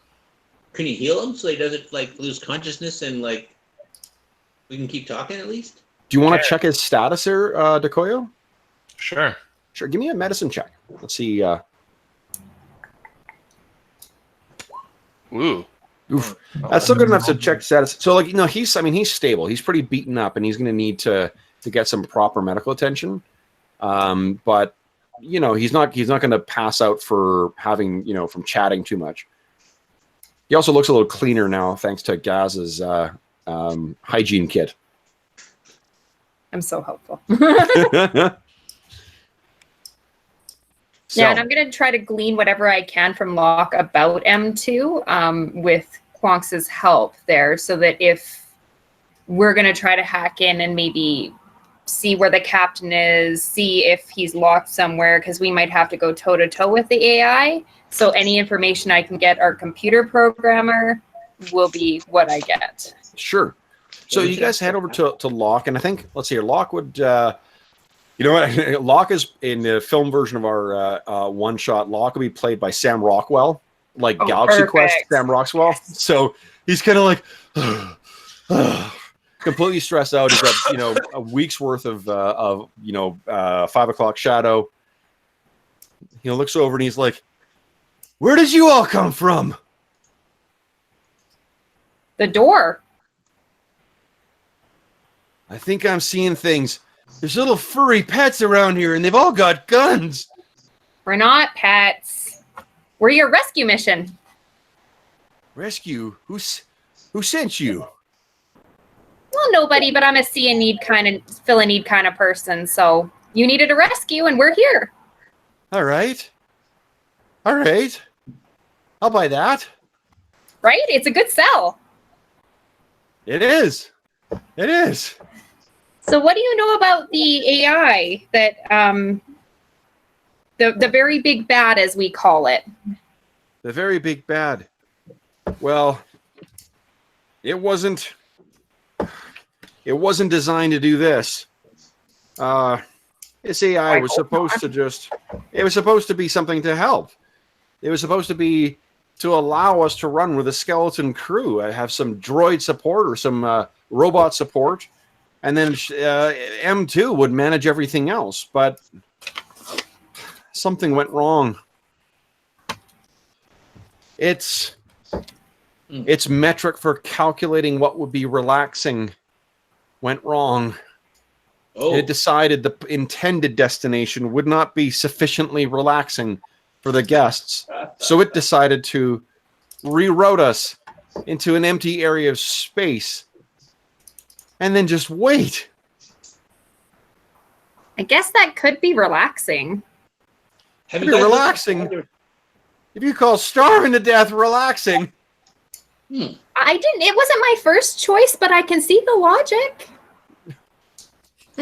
Well, if we don't shut that thing down, it's just going to leave us out here until we relax ourselves to death. Guys, do we have food? We've got some, but I mean, you know, we can't eat it forever. We've been here for over a week. Well, now that we're here, things will happen very quickly. Maybe not tidily, but it'll be quick. All right, I don't care how you work it. That damn thing's malfunctioning. The company can sue me for all I care. If you can shut that thing down, we can get this thing working in order. Do we have any access rights? Do you have like... She's reset them all. M2 sees control. She was designed to have full access to all the different subsystems on the ship. She tried setting us all out. Is there any reason she would have, maybe made herself look like those guys over there? Does that make sense to you? Oh, did you see her? Yep. Somebody I know, it was her. She saw her. Oh. So I could have been a little more discreet on that. Yeah. Well, I never know which way you're going. It's fine. So he says, well, M2 was programmed by a Sheeran, so maybe... Ed Sheeran? Where's my rule book? A Sheeran, if you are curious, looks... the SIG character is not on the thing there. They look like these guys here. Okay. Remember how I mentioned the swarm that had attacked? So the Sheeran were actually part of it, but they're a mutant strain of it. They gained sentience and a sense of not sentience, but a sense of individuality. So they actually left the swarm and helped the allied Veskarium and Pact Worlds drive back the swarm, and they've become productive members of it. So there isn't anything necessarily sinister about the fact that it's a Sheeran who programmed it. It just explains why it looks like a giant bug. Yeah. So I think this is when Nako barges in and says, "Have you seen a Vesk? Not the one over there, Captain. but a big one." Vess, we haven't seen. You're the first people we've seen who weren't on the crew when we set up. Wait, do you have your own ship? Kind of. Maybe. Maybe. Didn't you Our say Vesk has a ship. your Vesk? Yeah. He's We around haven't- here somewhere. Well, we haven't seen anybody.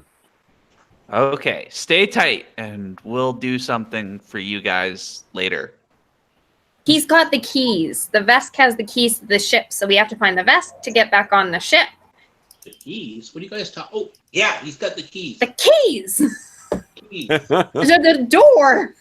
They're like the programmable keys. Right. Okay. So, what are you guys going to do? Try and find some more wisdom. Try to figure out the keys. I don't know. Figure out how to shut down this AI. Well, Well, we need to shut down the AI and find the captain. Probably one will lead to the other. As long as Quants doesn't choke on her water. I'll pat her until she stops choking. they're there.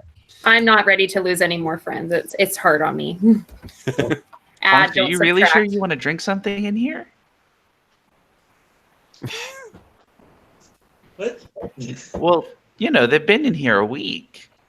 That's what I'm saying. Do we have food and water and stuff? Like they look like they're There not still used is. to that. So they've set this thing was set up to basically cover a fairly lengthy voyage.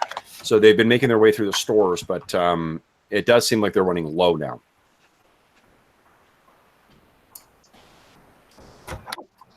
I have some batteries. You're going to want those for your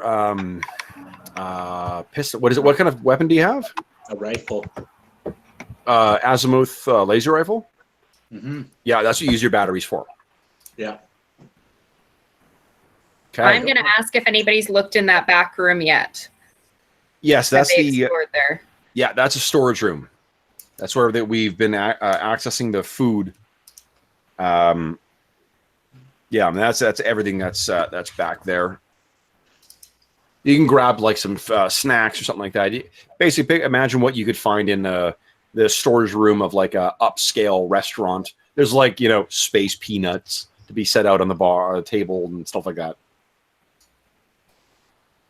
There's a kitchen prep area back there too. So, what do you guys think here? Put yourself in the mind of Captain Gennady. Where do you think he would go? I told you he was in the games room. I think he would have been trying to help these people. Well, if they haven't seen him, He's a salvage guy, not a rescue guy. I mean, yeah. Oh, he didn't go into like try and capture the ship, look for valuables.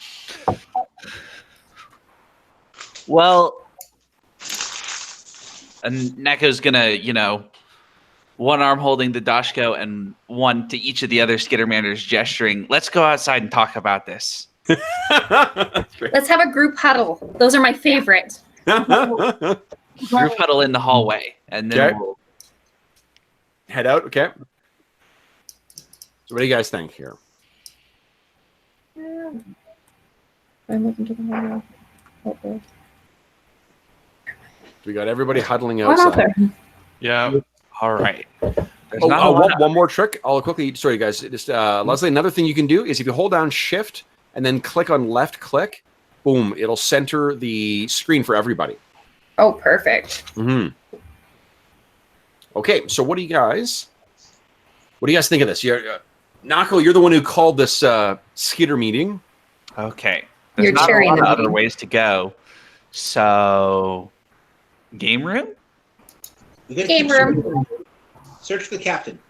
Yeah, search for the captain. Do you think he's in the game room or is he on the observation deck?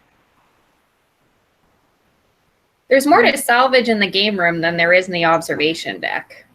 He's Okay. not a look at the clouds kind of guy. That's true. All right. Game room.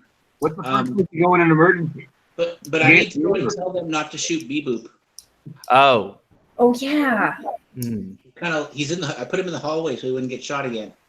I've got a rapport. I'll tell them that B-Boop is on our side. Here, we should tie something to him so they know that B-Boop is B-Boop and not a killer robot anymore. So does anybody have a scarf or maybe a handkerchief or something? I might have some extra Maybe a wiring bow. from transmitters that I was working on. I'll just grab some extra wires and we'll wrap it around his head. I guess that'll work. It's not very nice, but we'll work on it. We'll work on it. We'll improve as we go. Yes. You find Steve, a scarf. you said something there, bud. What'd you say? Me? Yeah, you said something. We lost. I didn't hear what you said. They're going back away. I said, yeah. What's the first place you go in an emergency? The games room. Captain Gennadi's apparently a degenerate gambler. Who isn't? Oh, is that what we meant by games? Well, if he had more money, he would buy better cards. That's Nako, not I knew, but Nako is just now realizing that that's what the games room on a pleasure barge means. Okay. Who is opening the door, guys? I'm going to stick my head back in the other room and just tell them, the robot you shot at is our friend. We put some wires on his head, kind of like a bow. We're working on it. We're going to work on a scarf or something that's a little bit prettier, but please don't shoot our robot. It's B-Boop, the set 2.1. So that's our friend. Okay, thanks. Stay tight. We'll be back. Bye. Then I'm going to run out. Boo, the door's shut. Okay. All right. So we've got, it looks like we've got Nako up front there. We've got Dekoyo behind. We need a handshake. We do. Like one that uses all 6 hands, I think. We can all shake each other's hands at the same time. It's just a mess in the middle, but it's fine. Like all the hands cross in the middle and shake at the same time. Yeah. Okay. A spatial thing. Guys, in my like the actual campaign I run from this, I use a house rule for something called Nova Points. It's basically Astonishing Fortune, and that's, you guys have been role playing so well so far. I keep wanting to give them out. It's not part of the core rules, but I'm going to use them. So you guys all get a Nova Point for that. You can spend these. Leslie, I think you're the only one not familiar with what they are used for. You could spend it to re-roll. You can spend it to automatically make a save. You can spend it to make a small edit to a scene. And you can spend it to negate 1 hit. Ooh. Okay, so let me, boom, open the door. I'm actually going to get, I don't think that is necessary in this game. It's not quite as lethal as the old school games we have. So you can't negate a hit in it, but you can do those other things. So this, the door slides open, guys, and this is what you see inside. Wooden panels line the walls of this cozy room, and an emerald green carpet covers the floor. Ooh. 2 wooden tables, each adorned with a deck of shiny playing cards, are surrounded by comfortable chairs. 2 digital dartboards hang on the forward wall in the other corner. A hollow billiards table, its holographic balls glowing serenely, occupies one of the aft corners. A closed cabinet stands in the final corner of the room. And would you guys all give me a perception check, please? For the record, I think Gazagaz wants to steal this ship because everything's green and he thinks it's meant for him. Yes. And he'll make lots of friends if he owns his own pleasure vessel. So Nako, the hover, what do you call it? I think the hover, billiards table kind of like, it shakes for a second and you can just, and like bury your ember flame Doshko into it. Yep. It flickers and then goes out. Stand there, kind of, King Arthuring it for a minute. Yeah. Quonks, however, you get in there and you think you see there's a slight like flutter to the electronic dartboard, and you realize, wait a minute, there's something in there that's not a dart. That's weird. Can we get closer and take a look? Actually, with a 21, Quonks, you can easily see. So there is a knife, like a throwing knife, sticking out of it. That's not a dart. No, it looks like someone tossed this thing into there.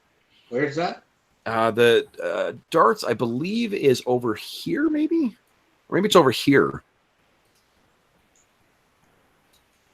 Yeah, we'll say it's there. Why not? It's mostly hollow darts, right? So you get up there and you kind of like pull a chair over and scramble up onto the chair. You pull this thing out. Holy, like this is a really, really great looking. It's a great looking crafted. What do you call it? Throwing knife, like really well weighted. Would you kindly give me an engineering check too? It'll make a great screwdriver in a pinch. Totally. Nat 20 again. Holy shit. Wow. Okay, so you take a look at this thing, and I think that like you can't, you don't have any magical skills or any kind of like psionic abilities or anything like that. But what you do have is a nose for that kind of like arcane crafting. So in Starfinder, the way, instead of having like a +1 thing or a +2 thing or whatever, there are these things, basically infusing magic into technological items is called fusions. And there are different kinds of fusions. There's natural fusions where you've got the enchantment kind of built right into it. And there are things called, what are they called? Basically, they're snap-on fusions. So you can pop them off and put it on fusion seals.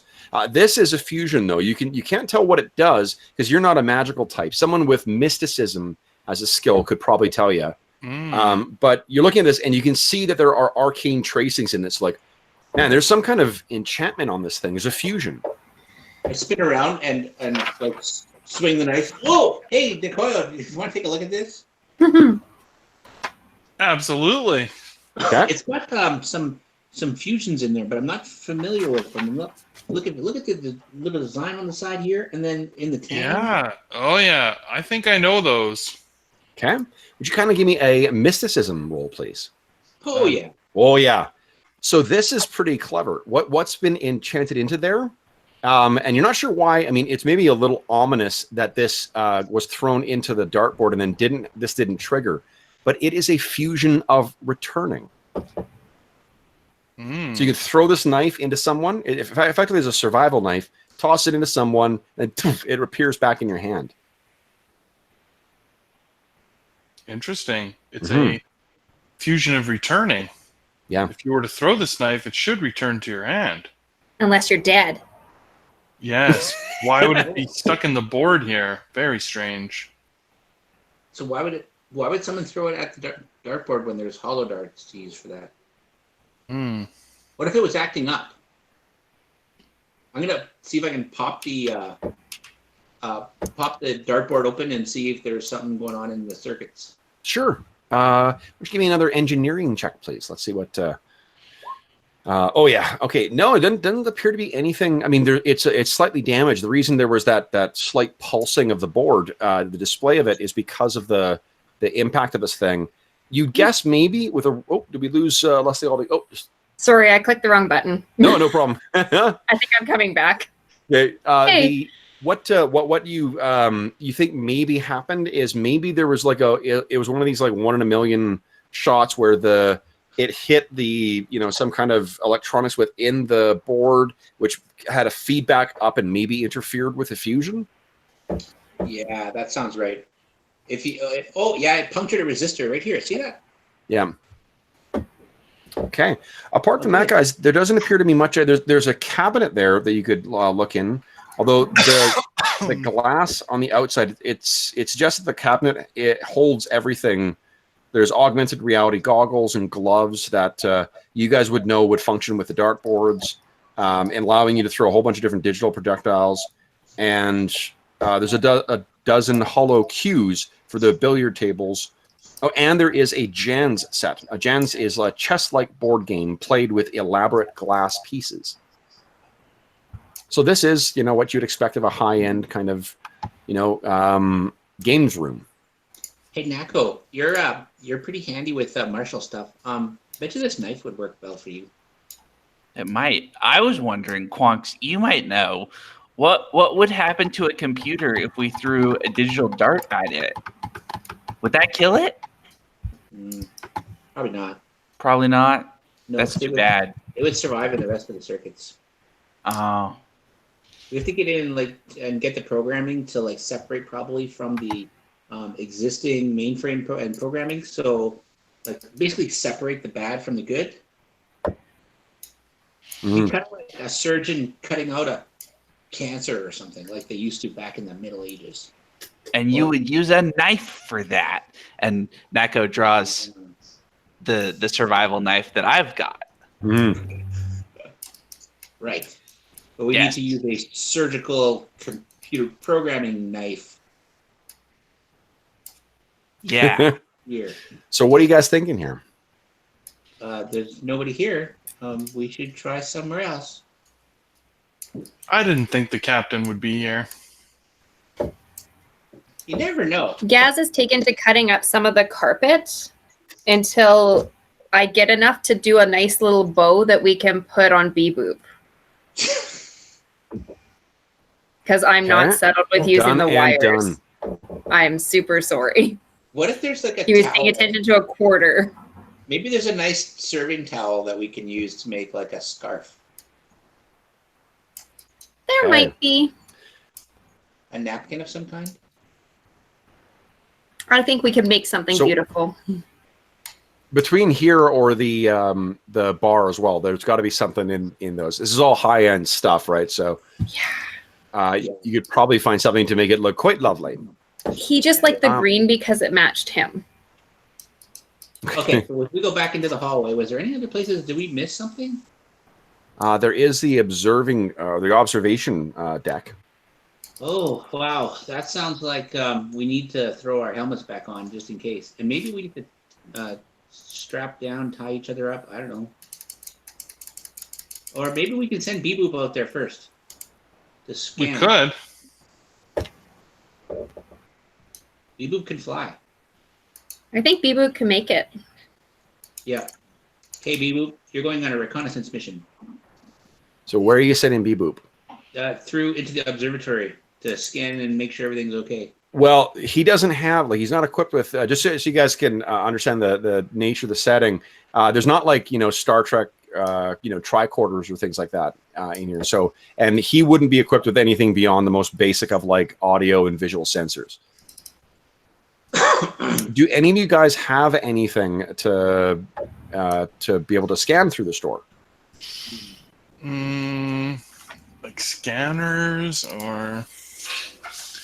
I have a trapsmith's tools. I'm not sure what that is. I'm not sure what some of my spells do. I don't know. I have Mind Thrust.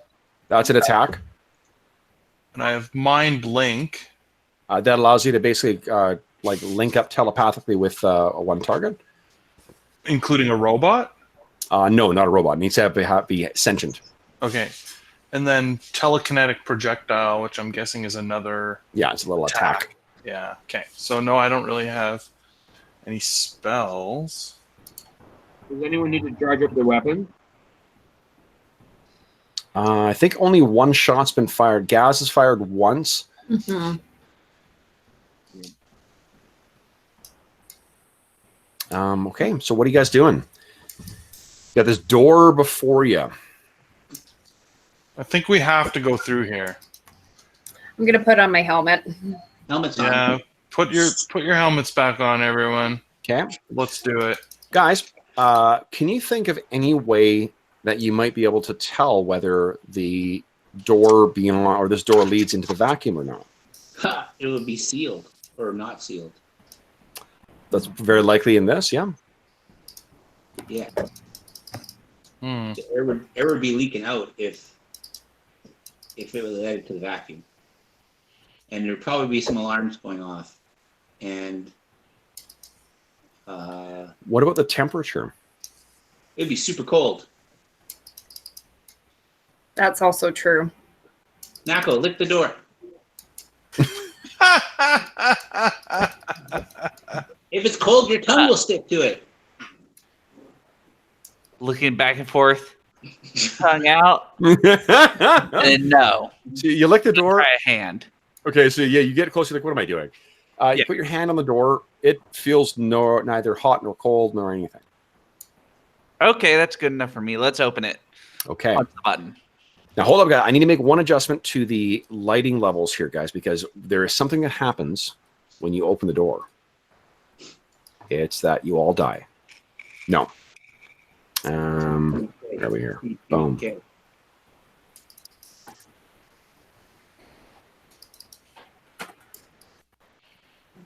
Okay. Okay.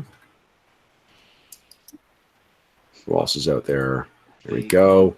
Lights go So out. many little guys in here. Oh yeah, I guess I gotta move to this hallway.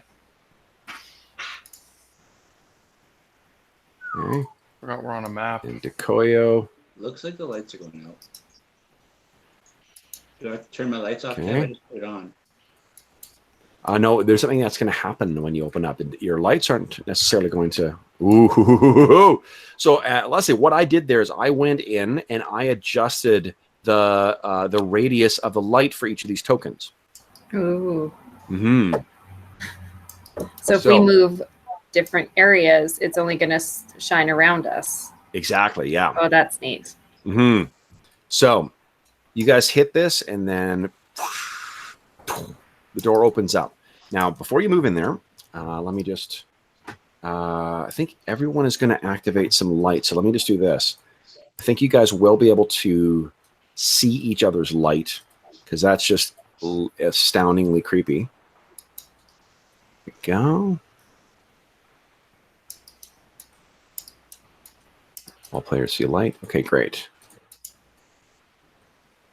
And all players see light. Boom. There's another neat thing. If you've got the line of sight stuff set up as well too, even though, like say, Steve's character can see light when he's out in the hallway and see your light, he can't see it through the wall. So from where Steve is, if I hit Control L, it'll show me what the token sees, and the token can't see. Like I put him in here, he can't see anyone outside. That's a way of testing. It's to test to see if the the dynamic lighting's working properly. So you can click on a token, hit Control L, and it'll show you what that token could see. That's really neat. Mm-hmm. So this thing opens, guys, and what immediately happens, it almost seems as if it's eating the light from this hallway. It's so unbelievably dark in there and still that you can't even see. You really can't see what is, what's in there. We could throw a flashbang. You could definitely throw a flashbang in there. I feel like this is the meditation room if they're going for insane relaxation. That sounds familiar. Let's see here. I like the flashbang idea. Nako, I don't mind. Gazagaz, and Quonks, would you kind of give me perception rolls? I spy with my Gaza. eye. Not Okay. a whole lot. All right. Gaz, did you hear something in there? You won't stop. You know that thing like when you think you might hear something, but you're not 100% sure if you actually did hear it or not? Everyone was talking back and forth. I'm picturing you guys are all constantly kind of chattering over each other, and you're like, quiet. I'm going to use all my 6 hands and whack at them. I heard something. So you guys all sort of crunch together and listen carefully. Decoyo and Zesco, would you kindly give me perception checks?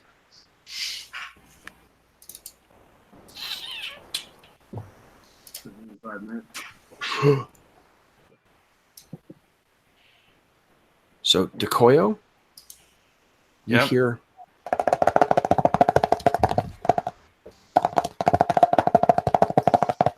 Oh, I hear it, folks. Zesco, you don't hear anything. Something is moving in there in the darkness. Is coming in. Something's in the darkness. Quonks, are we sure I can't ride our robot friend into battle? Beboop kind of hovers up and down, his lovely new scarf kind of flowing underneath him. Okay, Beboop, let's go. And I'm going to step inside. Okay. Hey. I will Now. pull my laser rifle out and follow you in. Okay. Well, I Go only ahead. asked the robot to come. I know, but we don't listen so well. And So go ahead, guys. Move We're a yourself team. as far in there as you'd like.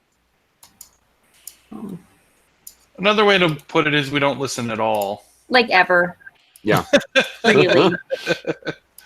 All right. So let's stop you right there. So, Gaz, what you see right there, just on the edge of your of the light, when Zesco goes racing right in. It's awesome. I love that boldness. Oh, and he's back.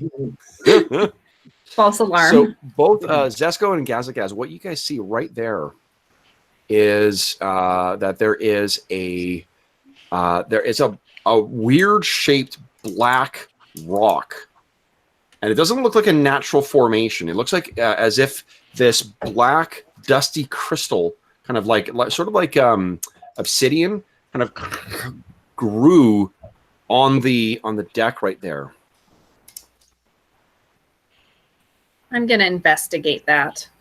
Okay, so you make your way up towards it, and then you can hear again that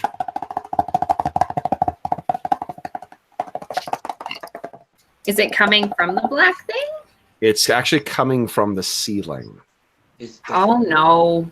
It's the splicers. So you look at this thing, and why don't you give me a physical sciences check, please? Let's see if you can tell anything about this. Oops, the light come back on. All right. So there is definitely one thing you can tell about this, Gaz. This is probably some kind of rock. It's a rock. Pats it with one or two hands. What do you about the rest of you guys? What do you make of this? 6 hands. 6 hands. Could be a What sort of drum. rock? What We rock? need to figure out what kind of rock it is, and I'm going to walk over there and I want to rock. do my own physical science check. Okay. Yeah. Nat 20. All right. What you can tell is that so you're not going to be able to. Here's what you know is there are substances that move. There are the physical sciences and the physical, the laws of the physical world that are detectable and manipulable and measurable by science. This is absolutely not one of those. This is some kind of unnatural, because like when you get up and touch this thing, you can see within it there's this shifting, undulating kind of like thick, oily smoke or mist of some kind, and it kind of moves around, and you can feel almost like when you move your hand back, it's as if your hand was bleached by touching it, and when you move it back, the color in your hands are sort of going back. There are different planes that like the drift is one of those things. If you maybe spoke to someone who had more knowledge or training in the paranormal world, say someone with mysticism, they may be able to help you with figuring out what the heck this is, because it's clearly not from here. It is not natural, and it's strange that it grew here. Grew? Him, my friend. Meteor swarm? Oh, Zesco, did you have something you want to say? Him. Excuse me, but if I may intrude. Okay. Zesco, give me a mysticism check, please. See what you come up with. So yeah, you look at this and kind of you're certain that this is from some kind of extraplanar, origin. This is not something that's native to this universe, but you have no earthly idea where the heck this thing may be from. Detect magic, please. Detect magic. What it allows you to do is make a check like that, so you can confirm that this is definitely magical. But you're unfortunately, the limits of your knowledge are such that you don't really know where this might be from. Are you guys? Oh, Here, let me take a Whoa. look. Wait a second. This The is Kyle based on comes over. Pathfinder. Can we spend 20 minutes to take 20 on a check? No. No. can No, also not go over and when just- there are consequences from failure. No. Okay. Okay. I was just wondering. The Koyo, however, no, that's and in fairness, that's the same it is in Pathfinder. Like if there's a consequence from failure, you can't just take time. Okay. Yeah. I'll just take my sweet time hitting this orc. So what you see, Dekoyo, is that you step up and you like this is clear to you. There is another realm that is a dark and sinister echo of your world. A world where everything that is bright and vibrant and full of life is bleached and faded and full of the darkest shadows. This seems to be some kind of outgrowth, as if it's like a small, tiny tumor poking through from the plane of shadow. And if this has come through, well, you can tell with a roll that good too. This is not the only rift. There's got to be more than just this one. You want to know something else? Typically, once one of those rifts is open, things native to that plane like to come through. Oh, goodness. Can everyone please click on their tokens and then click on initiative?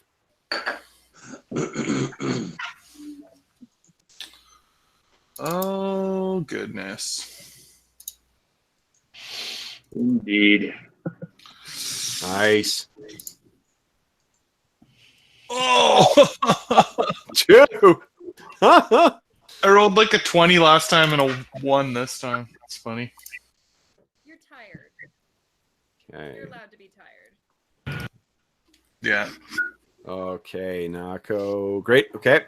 So we got everybody. Let me just check with these critters. Oh, they rolled really well. Gosh. Okay, so the first, let me show you. I'll add them to the initiative order in a sec here, guys. Descending. There we go. Because they're going to go before you guys. But this, you hear the sound of like fap, fap, fap, fap, fap, fap, fap. Something hits the ground, and you can hear that like skittering sound of hundreds of legs moving across the floor, and out of the darkness they come.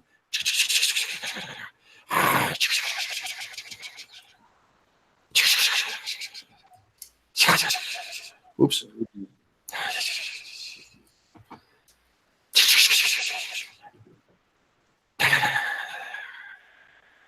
And what these look like, guys, these are about the length of, they're about a foot and a little bit longer long. And this, guys, is what is coming towards you. Shadowpeed. Did you say shadowpeeds? Yes. That's awesome. Yeah, that's exactly what. All right. So, hold up. Let's see here, Leslie. Can you hear us now? Leslie, can you hear us now? Oh, let's see. Hold up here, guys. Let's just take a moment here. Oh, that's we're getting feedback back from somebody. Okay, let's see. Okay, headsets back in. Leslie, can you hear us?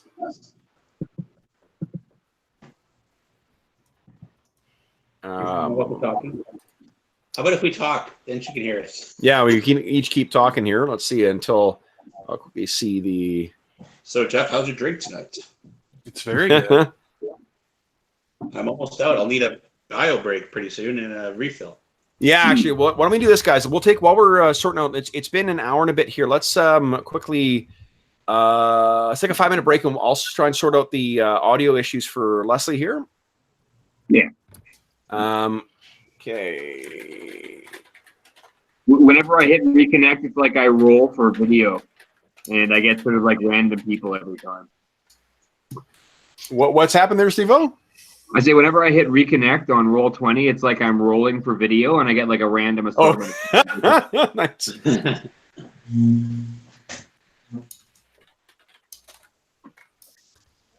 All right, let's see here. Let's see here.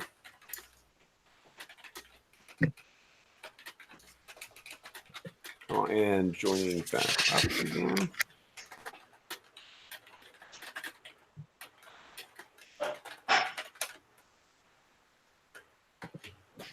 Let's see here. Let's see here. Where's my... Boom. Oops.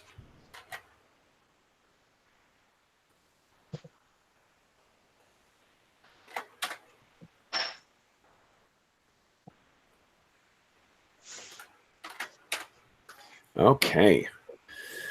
Let's see. Leslie looks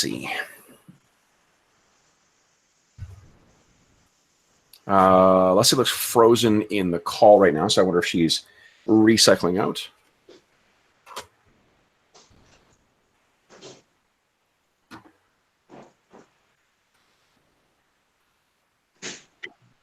Okay. The shadow critters look awesome. So did somebody accidentally cast a silence spell on her? Yeah, I'm not sure. Her video's frozen in the Hangout right now, so I wonder if that has seized up for some reason. Mm. She's still in the roll 20 thing here. Oh, I think I hear you, Leslie. Can you hear us? Yay! Hey, success! The whole time is so that eventually you could hear me. Nice, perfect. Okay, so we're gonna take. Sorry about that. No, that's no problem at all. This is pretty much par for the course for our sessions. We're gonna take just a quick like 5-minute break here, just to grab new drinks and go to the washroom and stuff, and then we'll come back and see what these shadow peds are gonna do to you guys. Perfect. Thank you. Okay, let's see here. Copy. All right. I think everything's good. All right, I'm gonna put this in descending order. Boom. And we'll start with the shadow peds. They look really cool. Yeah, that's a one upside. Like all the Paizo products, the illustrations in them are always so fucking good. Yeah. Okay, I'll be right back. Okay. And I'm gonna go. Just stay working.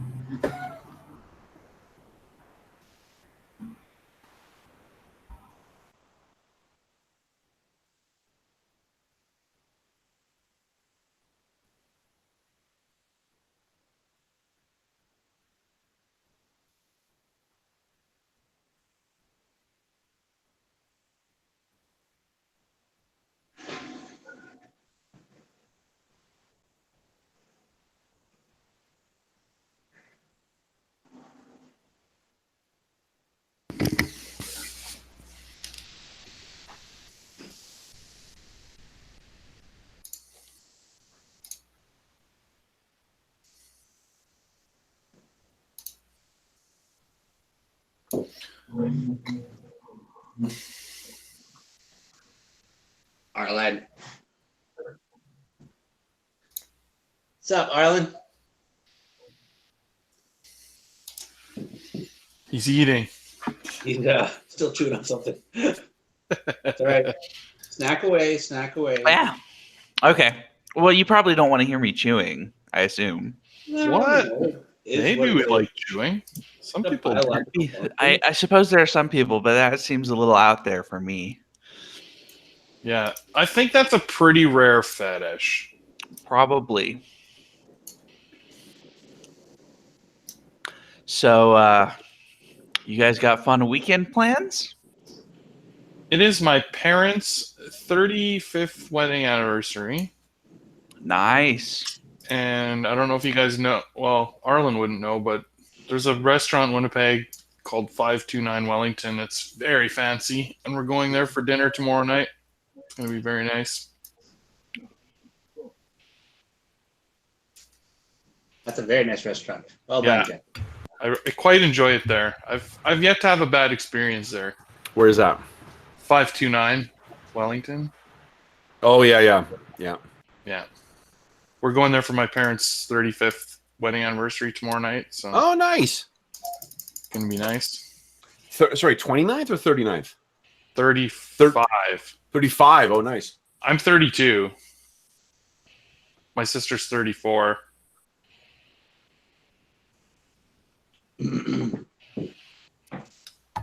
Strangely, Yeah. my mom and dad are only 65, Mm. and they're just hit their 47th last year.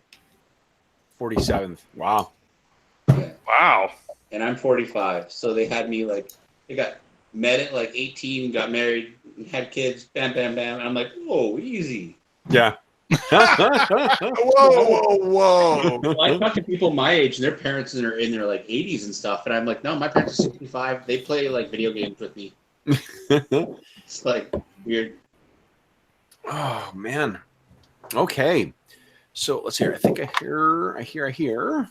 Steve-O! Yeah. Excellent. He's back. Okay. So guys, or folks, first up is these critters. So I'll show you again here. This is what these lovely little things look like. And you can tell, Dekoyo, because your role was so good. Yeah, these are absolutely things that have like scurried and kind of like wormed their way through from the plane of shadow. Okay, so let's see. I've got one of these things is on good old Gaz. So this thing comes up and let's see here. Oh, it's gonna try and bite you. Oh, What is your KAC? my KAC is 15. 15. Oh, so you're hit, and it takes 7 points of damage. So what you'll want to do is if you click on your token, you'll see that there's 3 different circles that prompt up there. Yes. Click on the blue one, and then just hit -7 and hit enter, and it should calculate it for you. Oh, is that how that works? I always just like do the math in my head and retype the number. You can do that too, but that's the easiest way. It does calculate it. One thing I'll say too is I actually a couple of rise. You know, it gets more difficult. If I had to do this again, I would also make this map bigger because then the tokens would be bigger and these bars wouldn't be as comparatively large. Like if I made, let me just quickly adjust your size here. I'll put you back to normal again. But like if I made you say that big, you can see that it takes up less real estate at the top of the token. Yep. So just this is Bush League DMing here. So I'm sure you'll be able to do better in your own games. Typical around here. Typical. We'll have to deal with it. Yeah. All right. So Nako, you've got 2 of these little things skittering up towards you. One of them for sure misses. One of them for sure hits because I rolled an 18. Nako, one of them gets its little mandibles on your leg, and you take 5 points of damage. We got one on Quonks. Oh, misses you. Snaps at you, and then we got 2 on Dekoyo. It's almost as if it detects your connection to the stars. Again, like one for sure misses, one for sure hits. I got a 19. Did not crit, though. Dekoyo, you take 4 points of damage from this thing. Not friends. Now, here's something because of your role. If these things are shadowy parallels of earthly centipedes, centipedes have a notorious poison. But fortunately, these things do not. All right, next up is Gaza. Speaking of Gaza, what are you doing? Well, if he's biting me, I've got a baton here that I think I want to use on him. Okay. To whack him until he gets off, because it doesn't seem smart to use my pistol in that situation. So I'm going to use my tactical baton. Excellent. This would be your bug stomper. Yes. And so when it says full attack, yes or no, so that's what your was that decision? again? Yeah, so if you do a full attack, you attack twice, but you take -4 to hit for each of those. If you do a normal, like not a full attack, you just roll once and you suffer no other penalties. I'm a panicky dude, so I'm just whacking him. So I'm going to do the Not 20. Nice. Now. I'm a warrior. What does it look like as you smash this thing?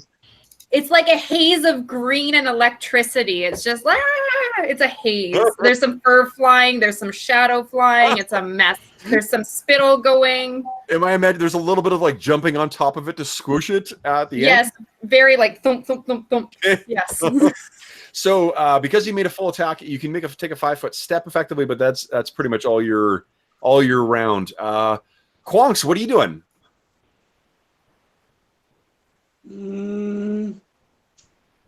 I think we're going to try the azimuth laser rifle. Nice. Okay. Hello, shadow creature. The full attack. Full attack is if you want to attack twice this round. Oh. All right. So unfortunately, that first one hits it. You're kind of firing away, and this thing squeals as it's hit. But the second shot goes wild. And you can see briefly there. It looks like there's another one of those growths over here. Does Beboop get a stun on my turn? Did he get did you order Beboop to attack? Beboop is just cleaning up as we go. Yeah, just right now he's not. He's just looking at ground going, what the heck is this? Yeah, it's just looking back and forth. Okay, Nako, what are you doing? If I throw the flash grenade on Dakoyo, can I get all 3 of them around here? You'll get him as well. Well, yeah, I know. You potentially could, yeah. Okay, so yeah, I'm gonna do that. Okay, so then the targeting where's my handy? I should have taken my Pathfinder rules cards out before. Sorry, Jeff. What? You're about to get a flashbang right in the face, but it's okay because I'm gonna get the rest of them too. Friends don't explode friends. True, they shouldn't. Yeah, let's see here. Where is it? Granatas. I was just looking at this. All right, well, go ahead and make your attack roll. I think it's a 5 to hit a point on the floor. And if I'm wrong about that, we'll just we'll see in a moment here. In a momento. I got. You used overheat. No, that's Zesco. Oh, Steve, you got to quit spamming stuff here, bud. We're trying to see. Steve? Oh, I got a. We suddenly got, I don't know, like 30. Quit clicking your spells. I got a 17 for my flash roll. A 17 is good enough. So I need, let's see here. Dakoyo, would you kindly give me a reflex save, please? I know you're excited. Let me make saves for these things. Actually, hold on. They don't. What is it? Reflex, you said? Reflex. Oh! Yes, ew. Okay, so you see these things come in, and then the next thing you hear is like tink, tink at your feet. You look down, and poof, there's this blast of light, and you are blinded. Shit. Okay. However, you hear a screech from these things. That they did not enjoy that whatsoever. Yeah, creatures of shadow don't like flashbangs. No. Now you can move as well too if you want to, but you're engaged with 2 of those things. Yeah, so I'm gonna stay right where I am. All right. Speaking of Zesco, you seem pretty eager to cast spells. What would you like to do? I think I'll cast a spell. You don't say. So let's see. Let's supercharge somebody's weapon. Okay. Or is it? Do you think? Yeah, why not? You did seem pretty. If you are keen on, just so you know why, like basically, if you are keen on getting that overheat off, you just need to angle it in a way that's not going to, cook your allies. Right. Not a bad idea, actually. So, wait, I don't have to declare moves or anything, right? I can just move. Yeah. It's only in Ash you have to declare beforehand. Now you get to make it up as you go. Well, I don't know if I can hit 2 of these guys. Like if I went here, I don't think I could hit those 2 though, could I? You could hit 2 of them, yeah. Yeah. Okay. Yep. Let's rock 2 of them with some overheat. Okay, so click on overheat. Here we go. Let's see. Oh, this the leg on my roll 20 is crazy. Hold on. Okay. Well, don't click it again. If you did it once, just give it a sec. We don't need to be like four castings of it. Here comes It's my profile. keeping you in suspense. Right. Wait for it.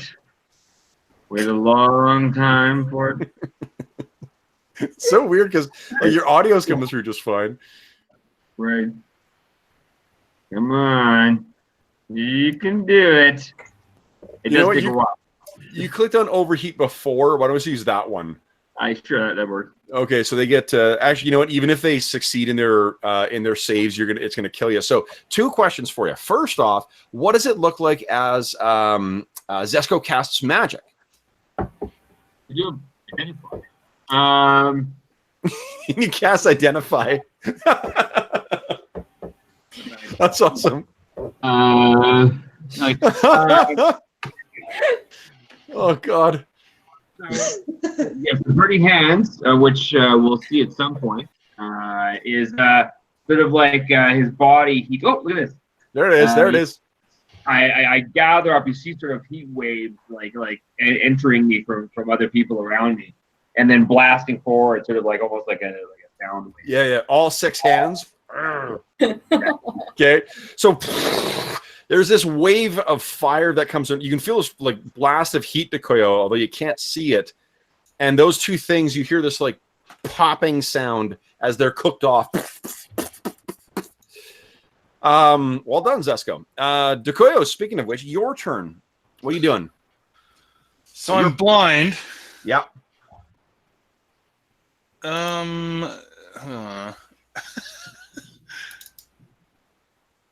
Okay, so you need to make, if you want to move you can move half speed without any penalties, or you can make a DC 10 acrobatics check to move more than that.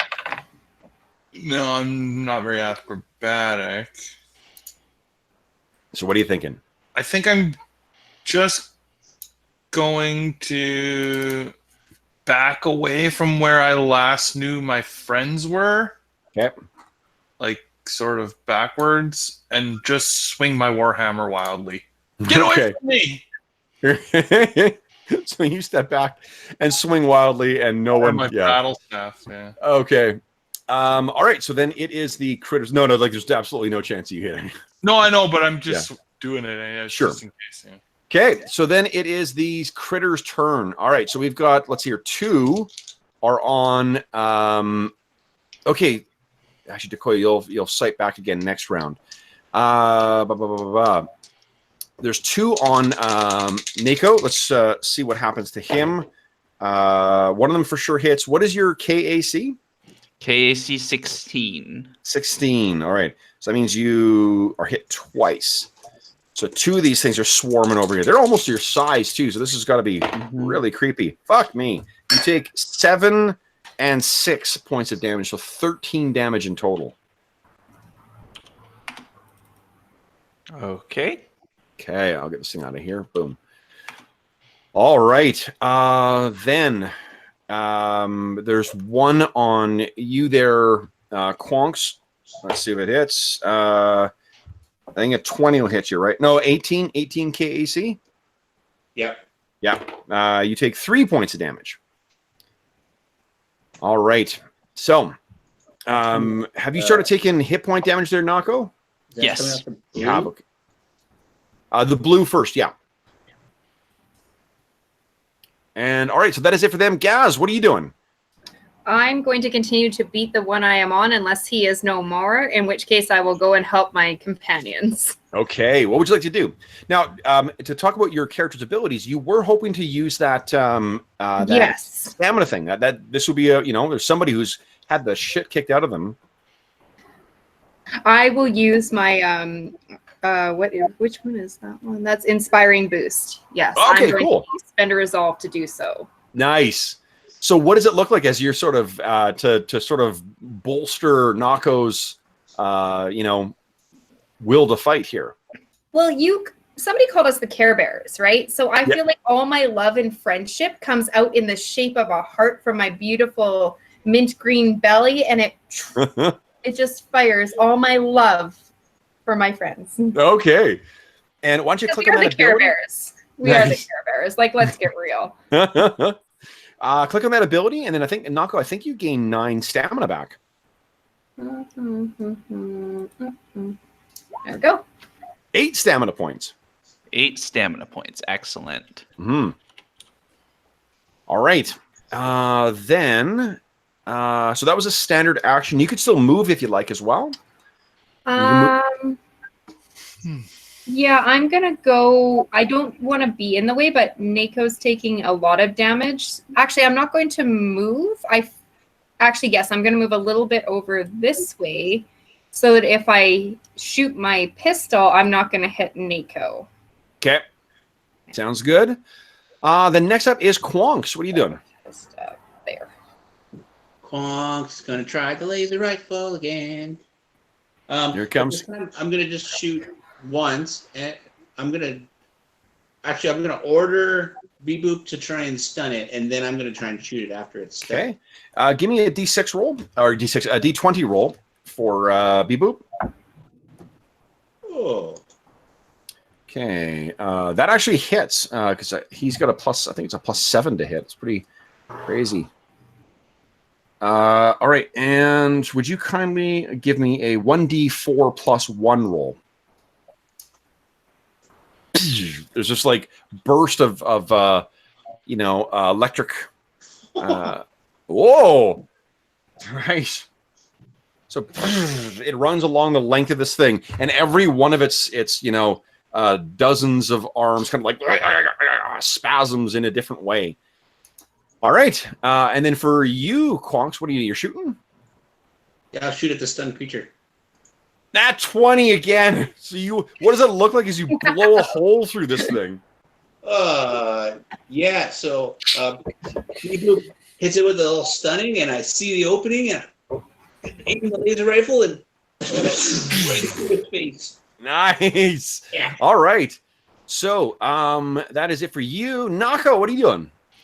I am full attacking with my Doshko. Here we go. Full attacking, yes.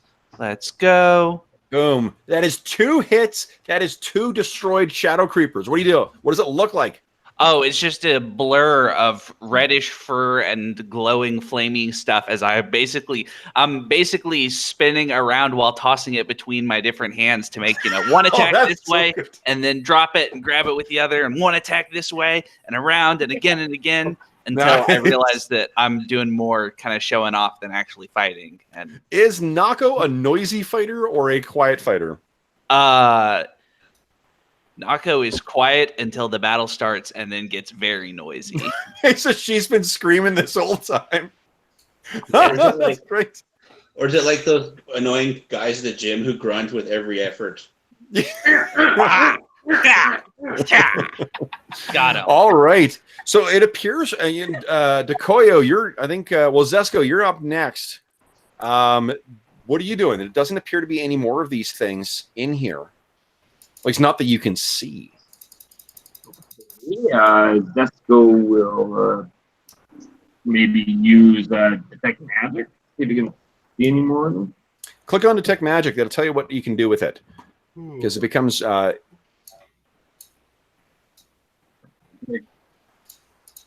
be under your spells. Oh, hold on, Steve. I'll click on it for you. Sorry, I know you got that delay. 1 sec here. Sorry about I'm taunting you with Zesco coming up. Your character she's getting a pretty big delay. Oh, looks like, did it show up? Boom, there we go. So you detect all spells, magic spells, effects, items, and objects, including those affecting creatures you can see, as well as hybrid items. So that's what that would detect.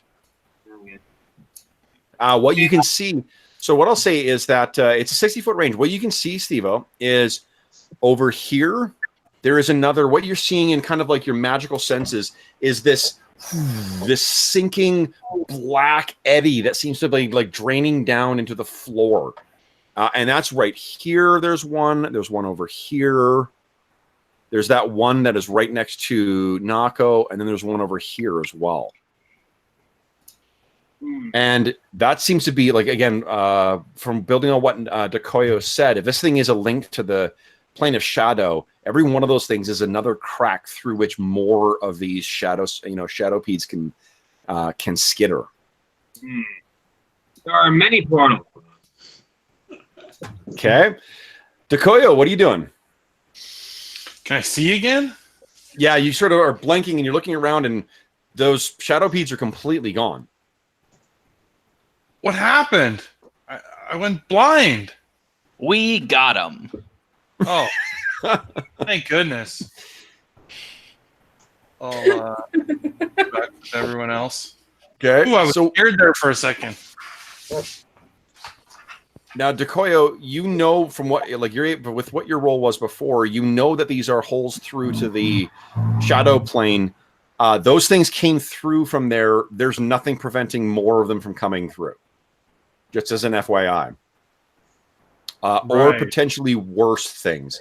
With a roll that good, you certainly know that there are things like chain demons, like shadow demons, like all sorts of horrible shit that can come through there.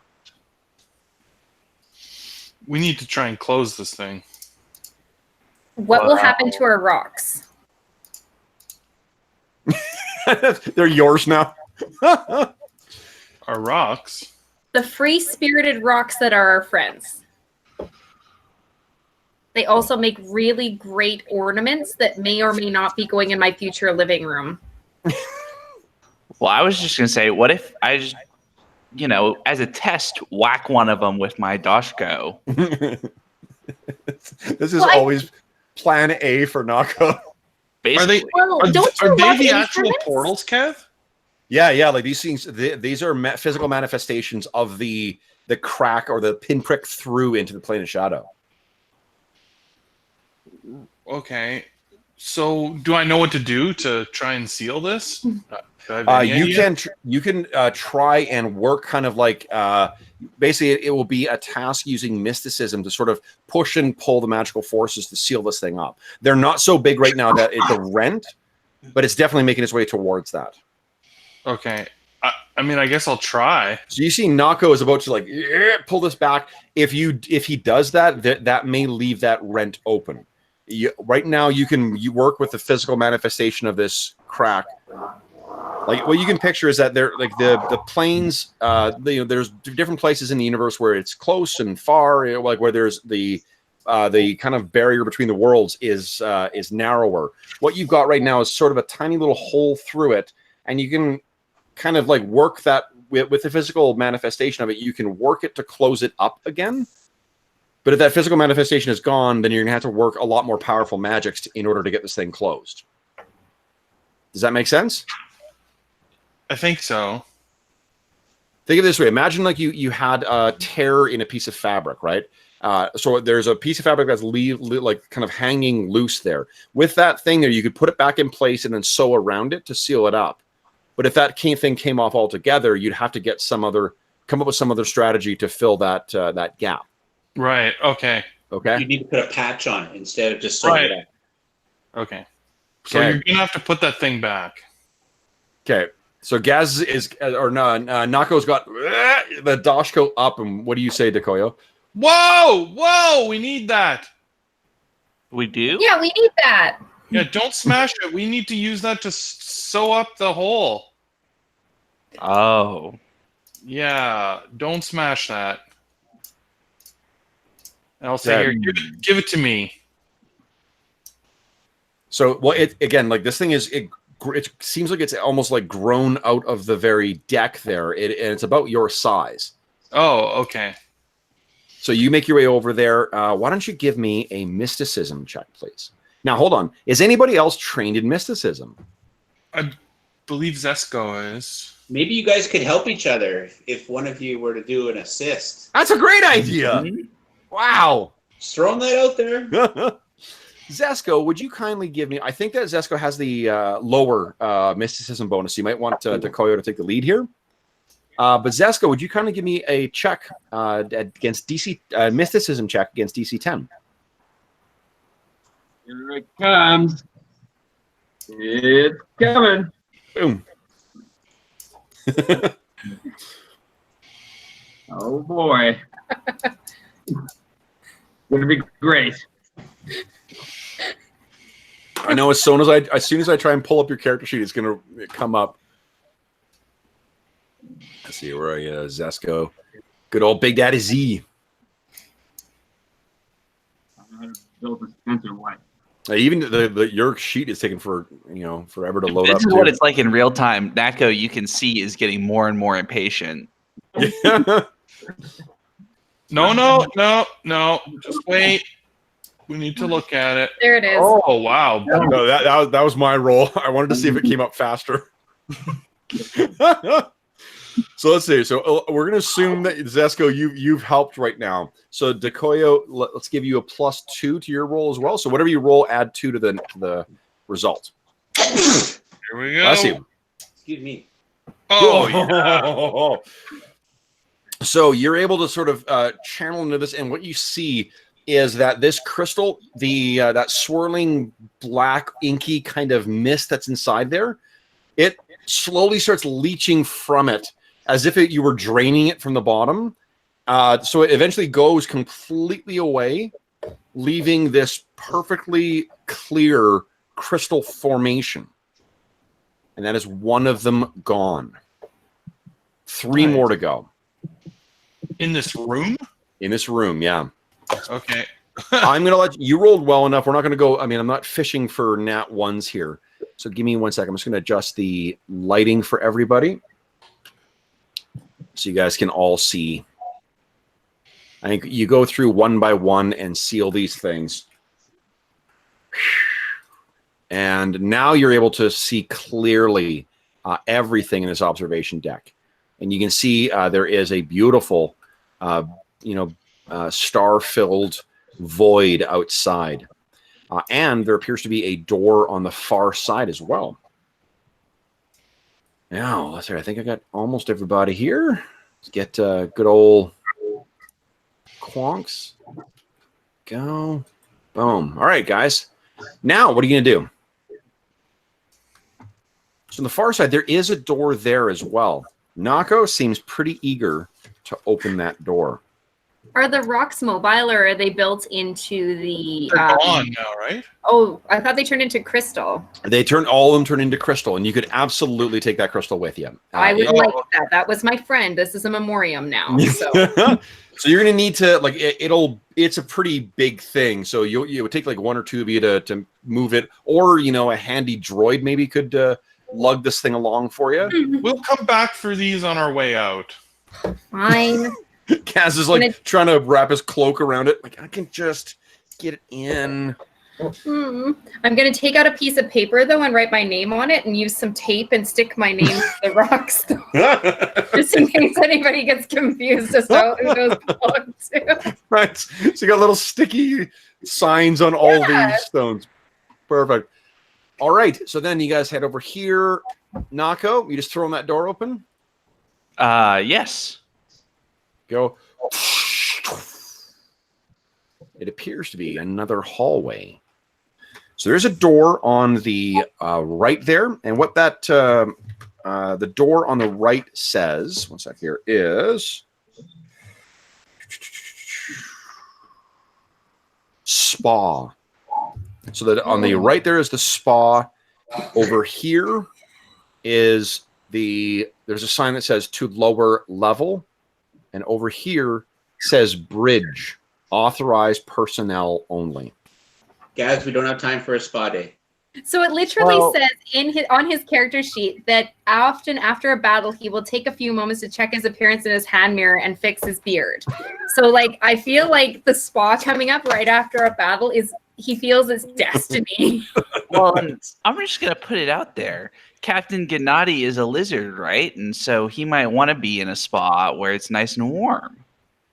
That's a great excuse for us to. I mean, that's a great idea. I know. Nako, at that also door. want to go to the bridge where important things happen. Nako, This is all important.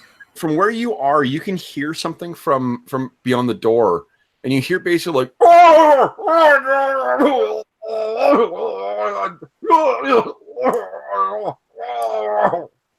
Okay, I'm going to reseal my helmet again. Okay. And then open up the door. All right. So you throw, where are we here? Dynamic lighting layer. You throw the door wide. And what you see inside is the tiled walls in this room are colored a soothing sea foam green. 3 cushioned tables occupy the center of the room, each with a plethora of mechanical arms ending in various nozzles, manipulator digits, and other implements. A series of chairs run along the starboard side of the room. The air is humid and smells of sandal. But the thing that is of most interest is you can see on one of those tables is Captain Nakonechkin, who is pinned to the table with some of these massage arms, and it's just beating the shit out of him. Well, I'm not going to take a moment to say I told you so to everyone else yet, but I'm going to do that after we beat the shit out of the thing that's beating the shit out of our captain. Okay. I also wanted to go here. So you've got your mirror out. You're like, ah, Captain. Oh, Captain. I'm already What in do the you guys want to sir. do?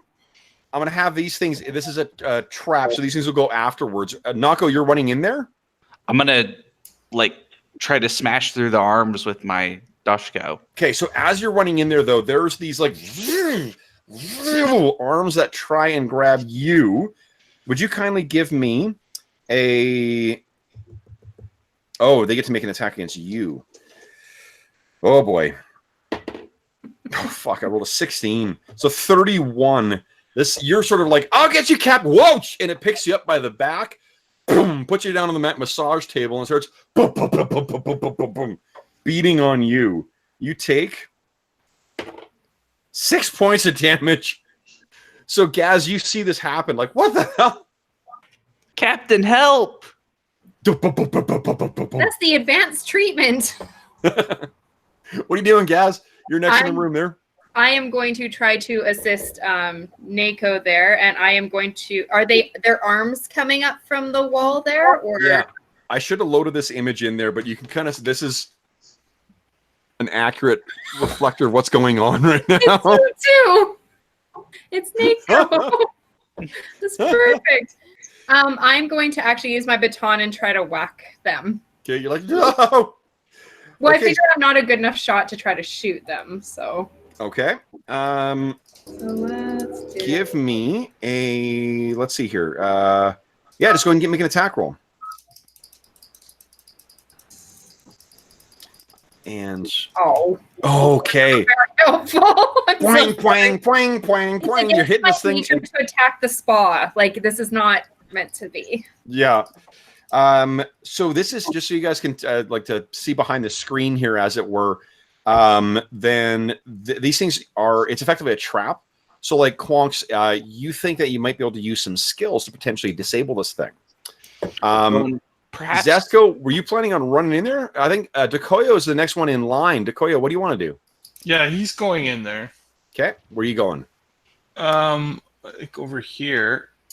What alien race is the captain? He's a Vesk. Is this pleasure for a Vesk? What he's saying is he's got one of those hands kind of like jamming his face down into the massage table.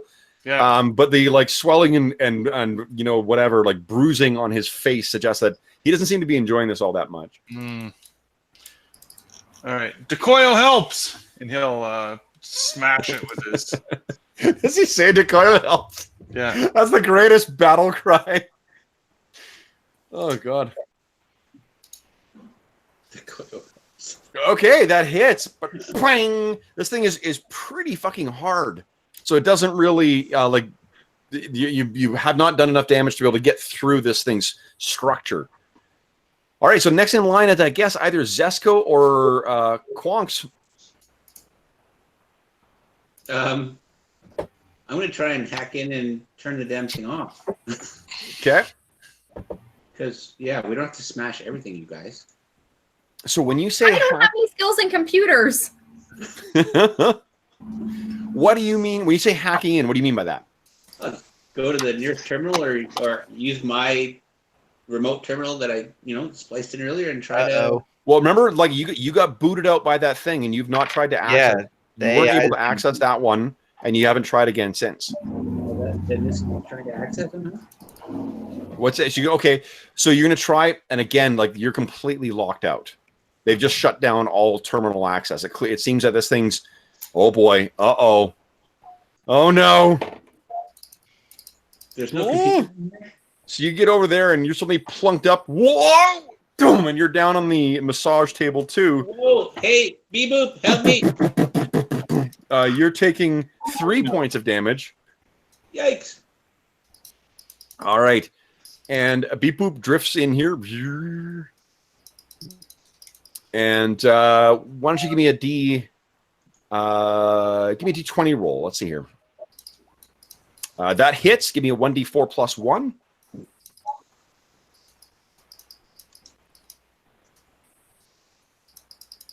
And then I guess last up is Zesco. Okay, so it hits, and it leaves a little bit of scoring on the outside of it, but it's not able to bring the thing down. Zesco, what are you doing? Oh, man. Zesco is going to sort of observe. He's sort of a little shocked by what he's seeing. He's trying to... he's gonna hold his action and be like, well, I guess he's gonna wait until next turn. You guys have this. It's good.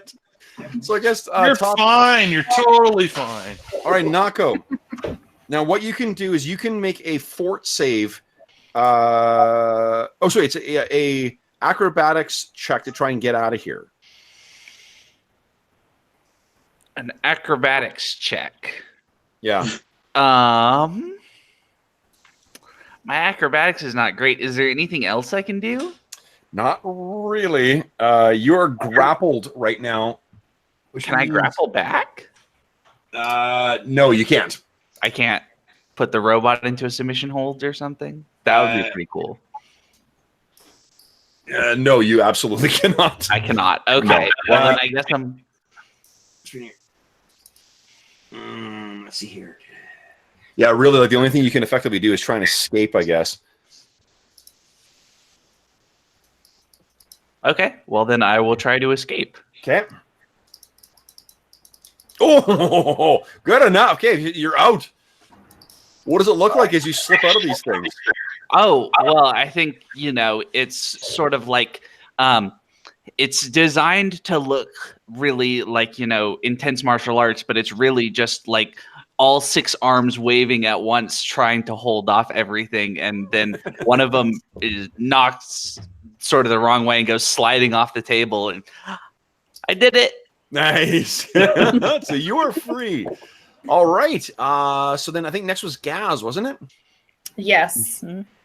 I will continue to beat the arms with my tactical baton so that Nako can make a proper escape. Okay. Oh, wait. Yeah, well, I don't want to re-get you. And then next up will be Dekoyo. Man, I'm not good at this. I'm not meant to attack the spot. Like, it's not happening. I will attack the table. I'm actually in my mirror. I'm looking at myself in the reflection, and I'm fixing my hair. Yes. There's a big mirror in the back wall, and you can't help but look at yourself like, I look amazing doing this. Oh, my I'm doing a little Zoolander right now. I'm so sorry. Fumble deck. Let's see what happens here. Going a little bit too much jerk Zoolander. Let's see. I think Zoolanders is an appropriate reference for Gaz. Yes. Okay, let's see here, Dekoyo. It was a kinetic. Guys, you need to pretend you're not fighting a spa. You're fighting like a mechanical room or, evil monsters. So you go down the dexterity poison track for 1d4 minutes. What the poison track is, one sec here. I think you pulled your back or something. Oh, man. I need a You need a proper massage. Yeah, exactly. You lose your dex bonus to your armor class, and you can't take reactions, and you take -2 to attack rolls. Wow. So you kind of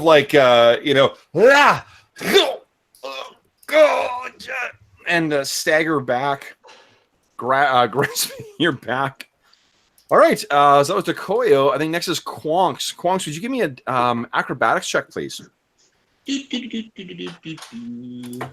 Go. You said engineering, right? Oh, you're going nowhere. Boom, boom, boom, boom, boom. More massage. 4 You know points of what? damage. I'm inspired right now by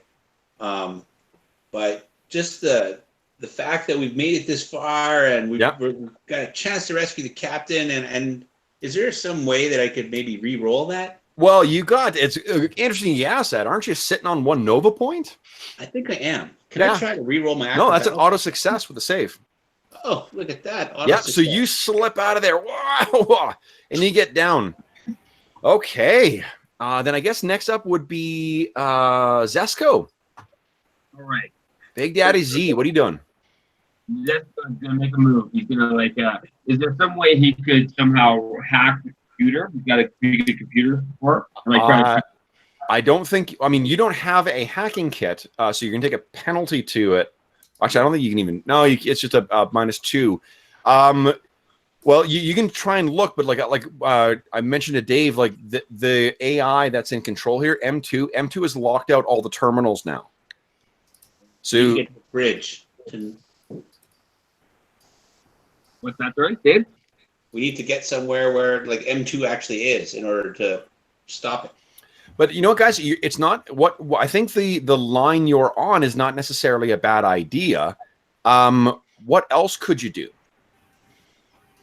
Shut the power down. I mean, I could disable the tables by using my engineering, or perhaps my So like that sounds like something you could try. Yeah, I mean, that to me would sound like an engineering roll. Although you're gonna take a -2 because you don't have a kit for that. But who knows? You never know. Like, it could be a nat 20. So you go racing in and start trying to pull this thing apart. Well, hold on. As you're running in there, though, because the thing does not have anyone currently trapped in it, it gets to make another fuck. All right, well, Zesco, you go running in. You're like, I'll take the table apart. And it picks you up, boom, slams you down on the table, and you start getting a very aggressive massage. No. Zesco, you take 2 points of damage. Boom, boom, boom, boom, boom, boom, boom. Don't worry, Zesco. I'll save you after I save the captain. Can I just say that we were moderately functional before the captain was present, and this is the version of us he is seeing? Like, we were moderately functional until this room. We were actually doing pretty good, and now this is what the captain sees, is us being thwarted by these arms and unable to rescue him. This is why you guys are embarrassing. To be fair, he was thwarted by these arms. Yeah. That's also true, but I feel like this is going to be bad on our performance review, not his, because he's the captain. Right. This is why you guys are left behind all the time. Yeah, this is why. Okay. So, top of the round, we're at Nako. What are you doing?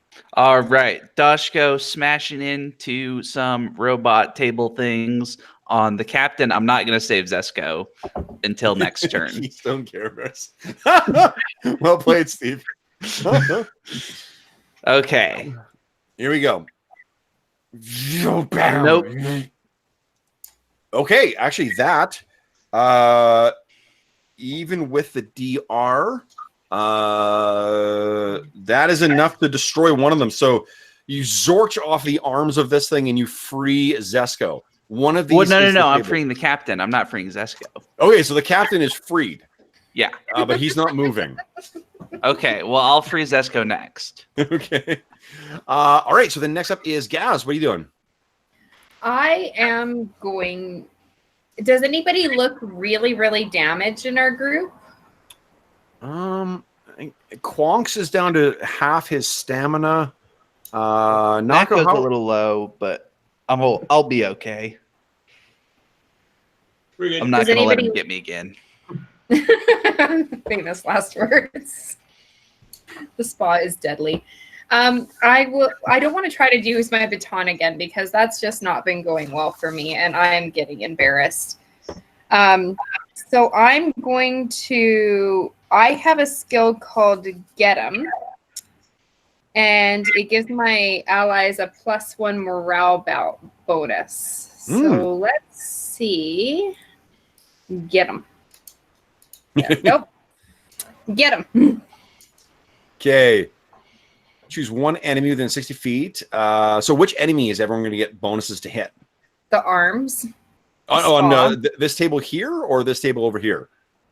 The one that is thwarting us. So I would say the one where Zesco is at. Okay, got it. Okay, done. That's actually only a move action, so you still have a standard if you want to make an attack roll. Perfect. And I will embarrassingly try to use my baton again. Okay, so this will have to be a single attack just because you used your move action. Yeah. So let's see here. That's good enough. Unfortunately, not enough damage though. Rolls. Yeah, so you hit it, but it's good. Yeah, mechanically, so you guys know, like it's because it's an inanimate thing. It's got a hardness, and you have to do more damage than a certain threshold in order to affect its hit points. But okay, cool. So then that is it for for Gaz. Next up is Decoyo, I think. Dak, what are you doing? He's gonna take his thing and put his battle staff away and say, "Stupid thing." My back. Yeah. Oh my goodness. And then he's gonna cast. Do I have any healing spells? Is lesser remove condition help? You actually have two abilities that heal as well, but it heals hit points, not stamina. Oh. Yeah. So which one? Like, what should I use? Healing channel, healing touch? Like, I just don't know which one to do. Who's taking hit point damage? Well, I'm trying to heal the captain. Oh, Steve, are you not adding? You're not taking any of your damage off there, bud? I took it on my sheet. Oh, did you? On current, under hit points. Well, you said the captain's all beat up. Yeah, remember you lose it from stamina first there, Steve-O. Stamina first. Oh, for the captain. The captain is going to be beyond kind of like he needs to get back to the ship into kind of his bed. Oh, like there's nothing I can heal him at all? He's not going to die, but this is sort of, this is the narrative, like, sorry, you guys got to do this on your own. Oh, thing. It's mental damage. Yeah. Right. I wasn't doing it to like bring him along. I was just he's my boss and he's injured. So why don't you give me a medicine check? Let's see here. Sure. I mean, whatever you want to call it, I'm spending this turn doing stuff for him. Narratively, that's what I'm doing. I don't care what you want to say. Sure. So you're kind of like getting him, and all you hear out of his voice, and I can't remember what voice I did for him before now, but he says, "Get me out of here! Get me out of here!" Okay. All right. So what would you like to do? That I'll give you that medicine check is free. Then I will basically support him. Well, I can't support him. I guess we can try and get him out of here. Sure. So you stagger out, and he's sort of like he's half falling, half kind of crawling out of there. So you get him out. Let's see here. Here, I'll put him out here. Boom. He's huge. He's huge. There we go. Let me resize him. Boom. Captain. I'll make him here we go. He's to scale. All right, so he's out. Next up, I think is Quonks. Quonks, you freed yourself. What do you want to do? Getting the heck out of Dodge. Okay. Do I have to do like acrobatics or something to avoid getting attacked? Or nah, you just go ahead. I'll let you get out of here. Cap. All right. Bebop with me and yeah, and then the captain is going to slam himself against the far side. He's sort of sitting against the wall next to the Koyo. And let's hear. Next up will be Zesco. Give me an acrobatics check, please. Let's see if you can get yourself out of there. Acrobatics. Here we go. Oh, it's responding quickly here. Nice. Okay. So you are. Oh, it's a 13. Did you tell me that you spent a Nova point to re-roll your acrobatics? Is that what I heard? Is that what I did? Man, I'm ahead of myself. Absolutely. It's crazy. Okay, so you got yourself out. Do you want to run out of the room too? Yes. Okay. I'm going to assume that everyone is going to book. Is that correct, guys? It is with such Yes. sweet Yep. sorrow, but yes. With deep sorrow. I wanted this Deep spot. sorrow. This is breaking my heart. Okay. So you guys all, you folks all run out. Nako, is that? Yep. All right. Yep. So as you guys get out, you see that the captain is sort of against the wall. He's sitting down, so he's about your height right now. And he looks over at you all, and he says, "Grazer's light, that machine nearly massaged me to death. Thanks, Fuzzballs. You saved my tail. But we aren't done here, though. If you're up to it, you should head to the bridge and see if we can't bring this hunk of junk home. Trendsetter we will can handle it. What's that, guys? We can handle it. I figured as much. I trained you all well. Trendsetter will probably fork over a sizable chunk of credits to keep all this quiet. Eh? I just want you to know, Captain, that I was the one who said that because you're a lizard, you would be in the spa. That's keen insight there, Nako. Thank you. Now, the bridge is over there, and he gestures to the end of the deck or end of the hallway. You think you can handle what's in there? Yep. Aye, aye, Captain. And I'll see you back on the ship then. And he hits a button, and his thing seals up. Go on then. And he's, bracing himself against the wall as he walks along. And the last thing you see is him making his way over in this direction. Damn. So, what are you guys going to do? Looks like there's some stairs going down there.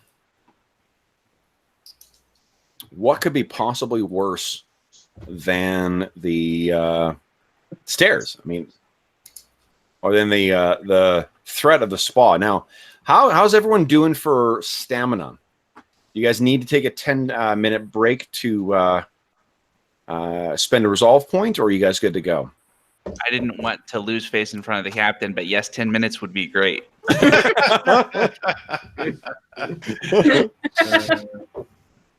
Okay. Yeah, I'll subtract the resolve point and add to my stamina. Okay, so anyone else, if they choose to, because you guys are taking that time, if you choose to take 10 minutes, you guys can, what do you call it? You guys can gain your, there it is.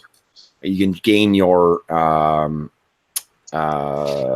gain all of your stamina points back. Sorry. I'm trying to multitask here, and it's tricky on a Saturday night or Friday night. I don't even know what day it is. What the fuck? All right, let me create. Where's my handout here?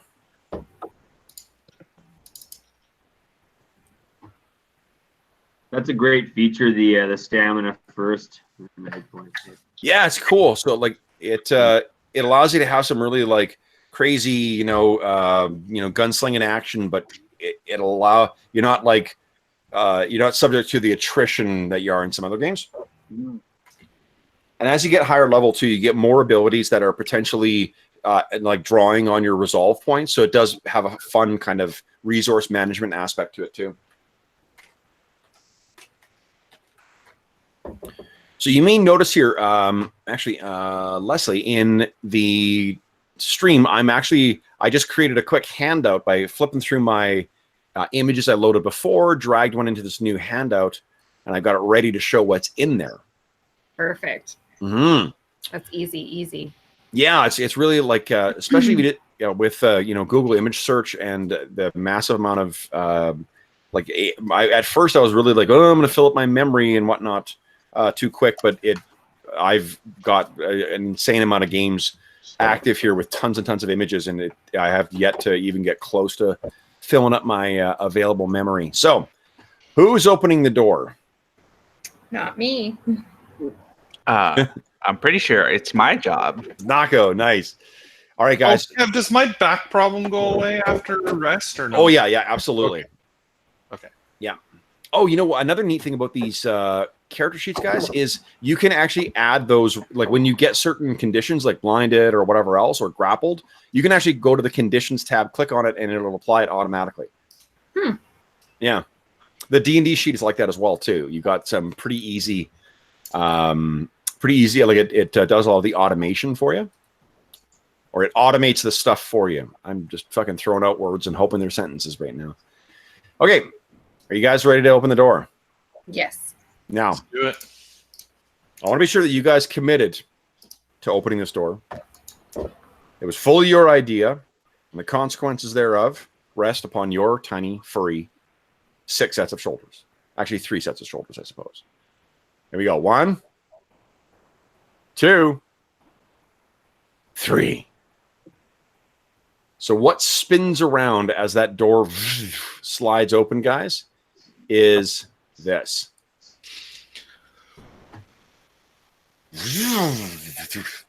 This multi-armed droid. And it has that, Johnny 5 track thing on the bottom as it turns around. And it says, "You're not supposed to be here." I don't know why it sounds like the captain. "You're not supposed to be here," I guess. All right. Like a Dalek from the south. My voices are terrible. At least All it right. doesn't sound like a gnome. No. True. If it was from the flying city of Serene, we'd have problems. I can't wait to bring you guys back to Serene. Okay, so now, guys, or folks, let's. What am I doing here? Remove all turns. Would you kindly? I know that Gaz wants nothing more than to make friend after friend after friend after friend. This thing does not appear to be friendly. So would you kindly click on your token, please? Roll initiative, and we'll see what order this stuff goes in. Where is he? Why can I never find those? There you are. What? Where'd my character sheet go? Son of a gun. Yeah. Okay. Wow. Right.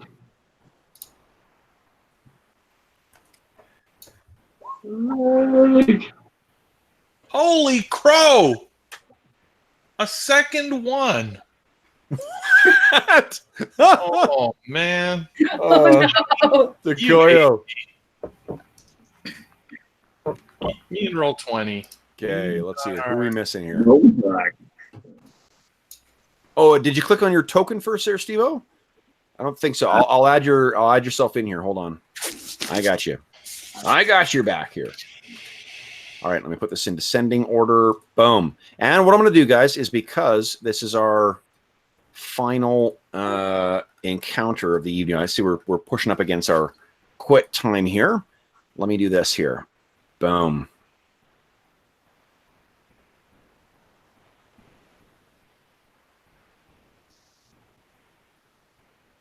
Boom. Can you see that?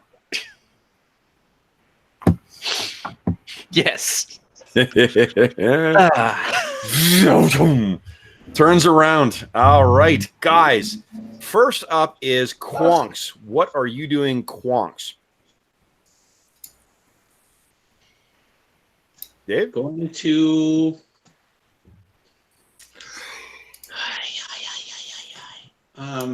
delay until somebody else engages with the creature, and then I'm going to try and get into the room and access a terminal that's not blocked. Love it. The terminals, what I can tell you is that the terminals in here, you can see the light, you're blinking around on them. Yeah, that's what I expected. Okay. Okay. So I'm going to delay until someone's engaged with this and I can get past it and hack in. Okay. All right. So let's delay you down to, I'm going to guess to after Nako. I just have a feeling in my bones that Nako is going to be running in there. Zesko, what are you doing? Going to wait to see what happens again. Okay. I'll put you right at the ball after Decoyo, so you can go. Nako, you were up. What are you doing? I'm gonna run in, try to smack this thing. Nice. She's gonna kick some cannot ass. do a full attack because I moved, but Yeah. I do one smack. Ooh. Okay, let's see here. And that is against EAC. It's actually not good enough. Oh, you slamming. I think one of these things' arms bats off, so like the sort of like laser torches in the middle of your Dashko don't quite hit, and you scrape across the floor. Quonks, was that good enough? Yeah, I think that'll work. I can get by there. Okay. So what you can see is it appears. Let's hear. As you're running in there, give me a. Oh, you were gonna go hack. So you go racing over, plug your stuff in there. Blah blah blah blah blah. And I think that's it for this round. And I'll tell you why. Is because I think it's gonna. You're gonna have to use an action to get your thing all plugged in and whatnot. That's fine. Okay. So then, Gaz, what are you doing? So I am very sad I haven't been using the Skittermander slang here because all their little cute catchphrases were on their sheets. And I was like, oh, they can have like going in all 6 and stuff like that. So I haven't used that. So I just realized that and I'm sad. I'm going to shoot him with my gun. Nice. Without a cool catchphrase because I really want him to be my friend, but I love my other friends more. So absolutely. I do not want him to. Oh, so the first one's a hit. And it seems there's a bit of short circuiting inside him or it. And let's see here. So it takes, and it's electricity.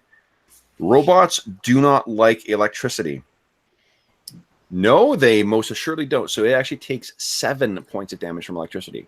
Woohoo. All right. Now it is its turn.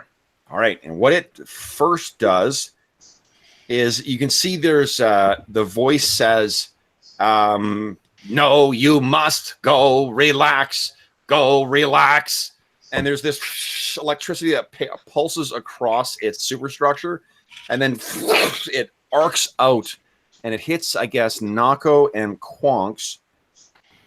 And I need each of you guys to give me a dex save, please. Reflex? Oh, sorry, reflex save. Thank you. Yes. Dex save. Wrong game, Kev. Wrong game. Ooh, so Quonks, you only take 1 point of damage. Nako, you take 2. Oh. As this thing this electricity plays across you. And that's it for its turn. Okay, Decoyo, what are you doing? DeCoyle runs into the room or up to the door. Can I go past guys again? Yeah, you can move through a friendly square. Yeah, I'm small. Just hop over me. And he says, he takes out his battle staff, and he says to the bridge droid, the AI robot, he says, "This is the most relaxing thing that a Skittermander can do." And I hit him with my battle staff. Let's see. Yes. Is there a flanking bonus? Let me see here. 1 sec here. I probably hit him, but combat actions. I think there's I'm trying to find combat modifiers here. My DM screen, and I'm not seeing it. Actions in combat. Well, whatever. It doesn't matter for now. All right, so yeah, that definitely is a hit, but it is a pretty tough thing. So 2, boom. All right, then next up is Zesko. What are you doing? You've been so what's keeping with the laser halberd? You're gonna what? Sorry. Well, what's the name of the one with the laser halberd again? That is Nako. That's Nako. I'm going to cast Recharge Weapon. So you're gonna. I think that's a touch range on it though. So you're gonna. I mean, you can easily run up there and then hit it, but okay. And then click on that spell, will you? So Nako can see what's happening to his Dashko. This is a pretty fucking cool spell.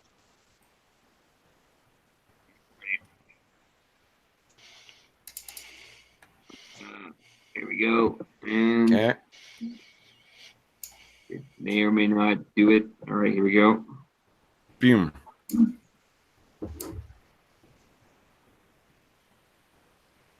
Gonna do it. Oh.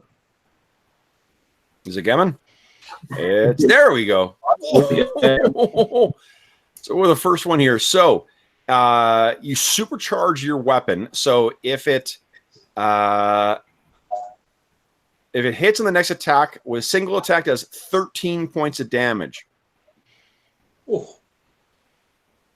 So he steps forward. What does it look like as you cast that spell there, Zesco?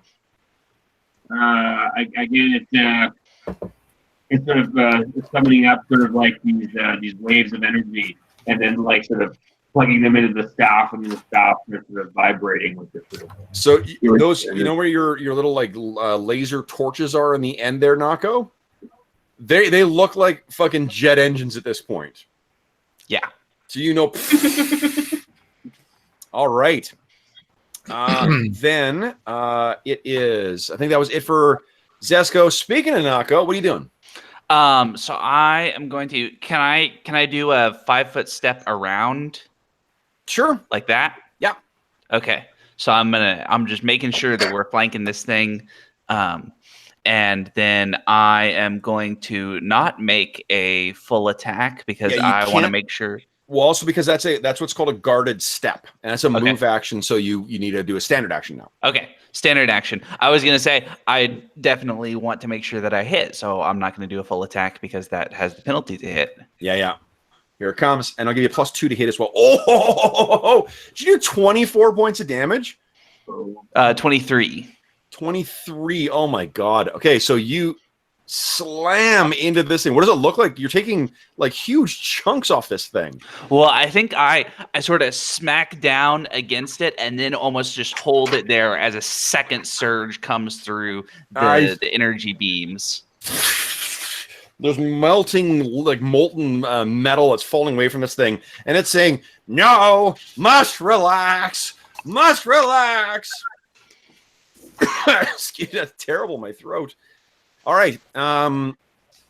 Next up is Quonks, and I'm hoping you guys are folks are appreciating. I'm cycling through every standard robot here. We've had Dalek, we've had Johnny 5, and now we've had Robbie the robot. Can you do Transformers? I want to fight a Transformer. All right, so Quonks, you get in there, and you can see there are basically 5 computer cores that are active right now. One of them is down. Keep going, guys. I got this. All right, Gaz, what are you doing? I am going to use my skill there that bolsters my team against an enemy. Nice. And I believe Get him. Get him. Yeah, it's got a good name. You think I'd remember it? I don't. But I'm going to use that against this enemy. Sweet. Okay, and then that is, let's see here. I think you still get a chance to, you still get a standard action, so if you want to attack as well. Perfect, I will do that then, and I'll just take my single attack at that point. Okay. Oh, did it come up? I'm in the wrong window. That's lame. Go here. Go attack. Oh, nice. So, and again, it does 1.5 damage. So that electricity runs down its body. Spasms. So next up is it. All right, now it is going to spin around and try and hit everybody within reach here. So that'll be Quonks, Dekoyo, and Nako. So first up here against Quonks, that is a 25 versus KAC. I'm guessing that hits. Ow! Yeah. Yeah, you take 11 points of damage. Oh! Holy Dinah. Yeah, Dekoyo. Fucking nat 2. There's no way that hits. And then against Nako. Oh, God, 29. So, yeah. Yep. Nako, you take 13 points of damage. All right, and then that is it for M2. Next up is Dekoyo. What are you doing? He says, that wasn't relaxing. This is. And he swings. Oh, good Lord. Jeez. Now, oh yeah, and Mind Thrust can't be used against robots. That's I know all my powers are really not very good against robots. Okay.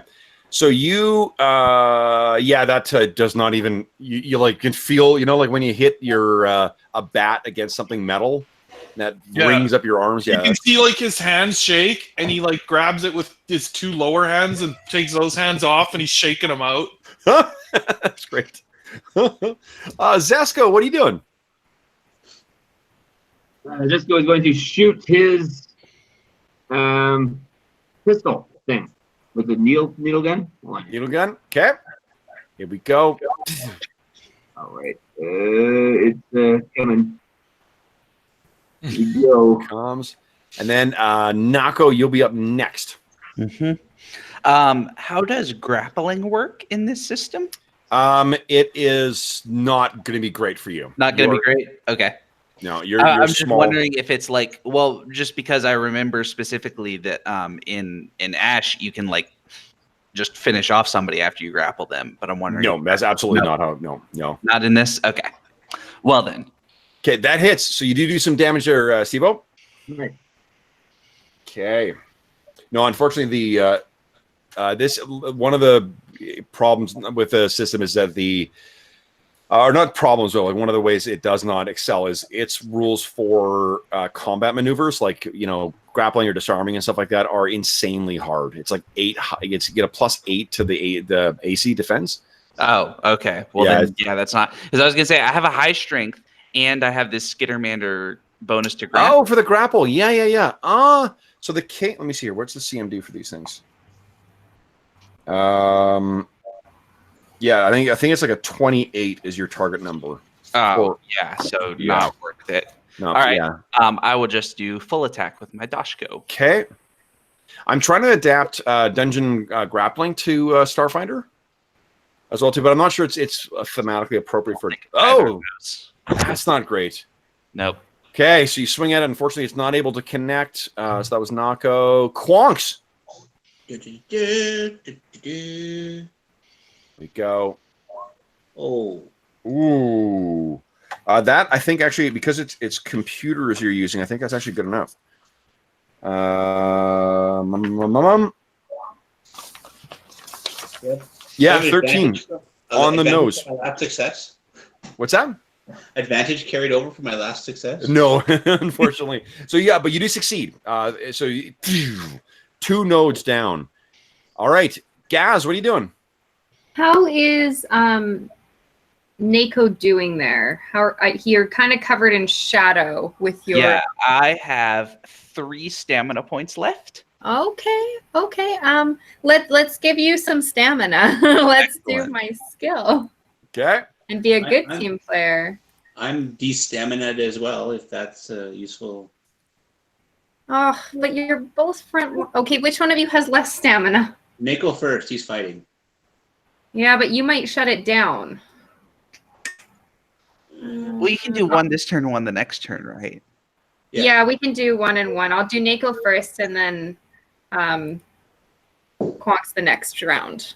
Nice. All right. Plus 8. Okay. Oh, that's great. You know what? And because you guys took the 10-minute rest, you can use it on him again. Perfect. Awesome. Okay, so then it is M2's turn. M2 is going to once again thrash. So let's see here. Quonks.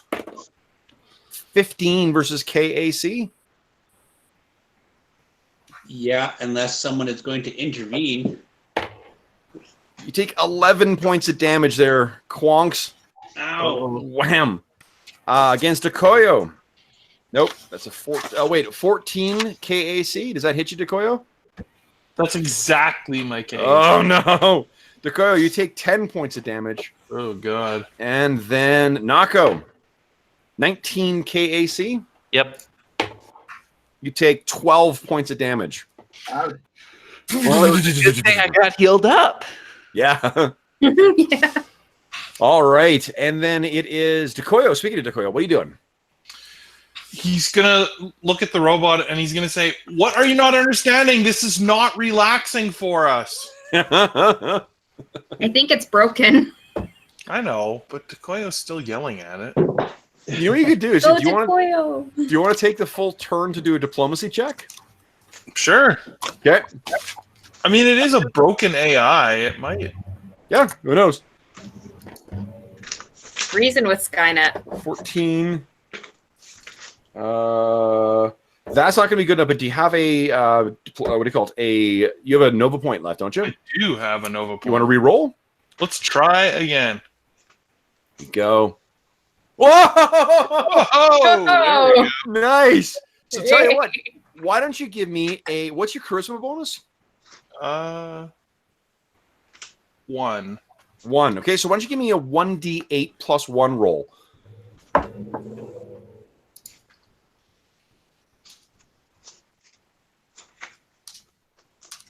I got another bad robot trope to play on here. Whoa! A perfect roll.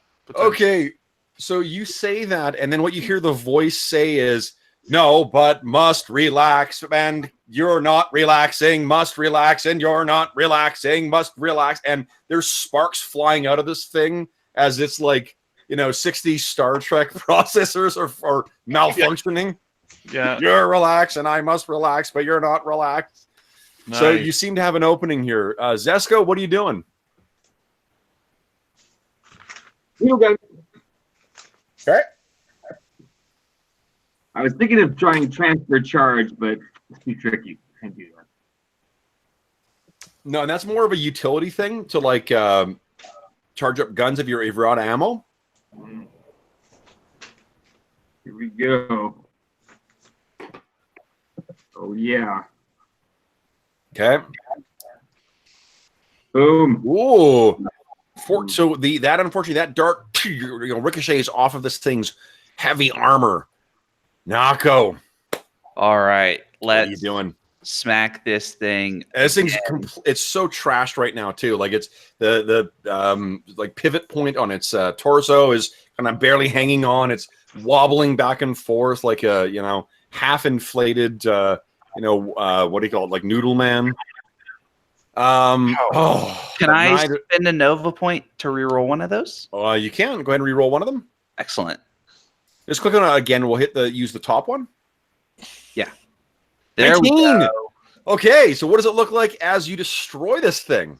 So I think once again, I sort of bring the Dashko down and then have another kind of surge of energy that just blasts right into its core as it's kind of sparking. And maybe it even starts to like twirl around its upper torso and pulls me along with it a couple times around. Nice.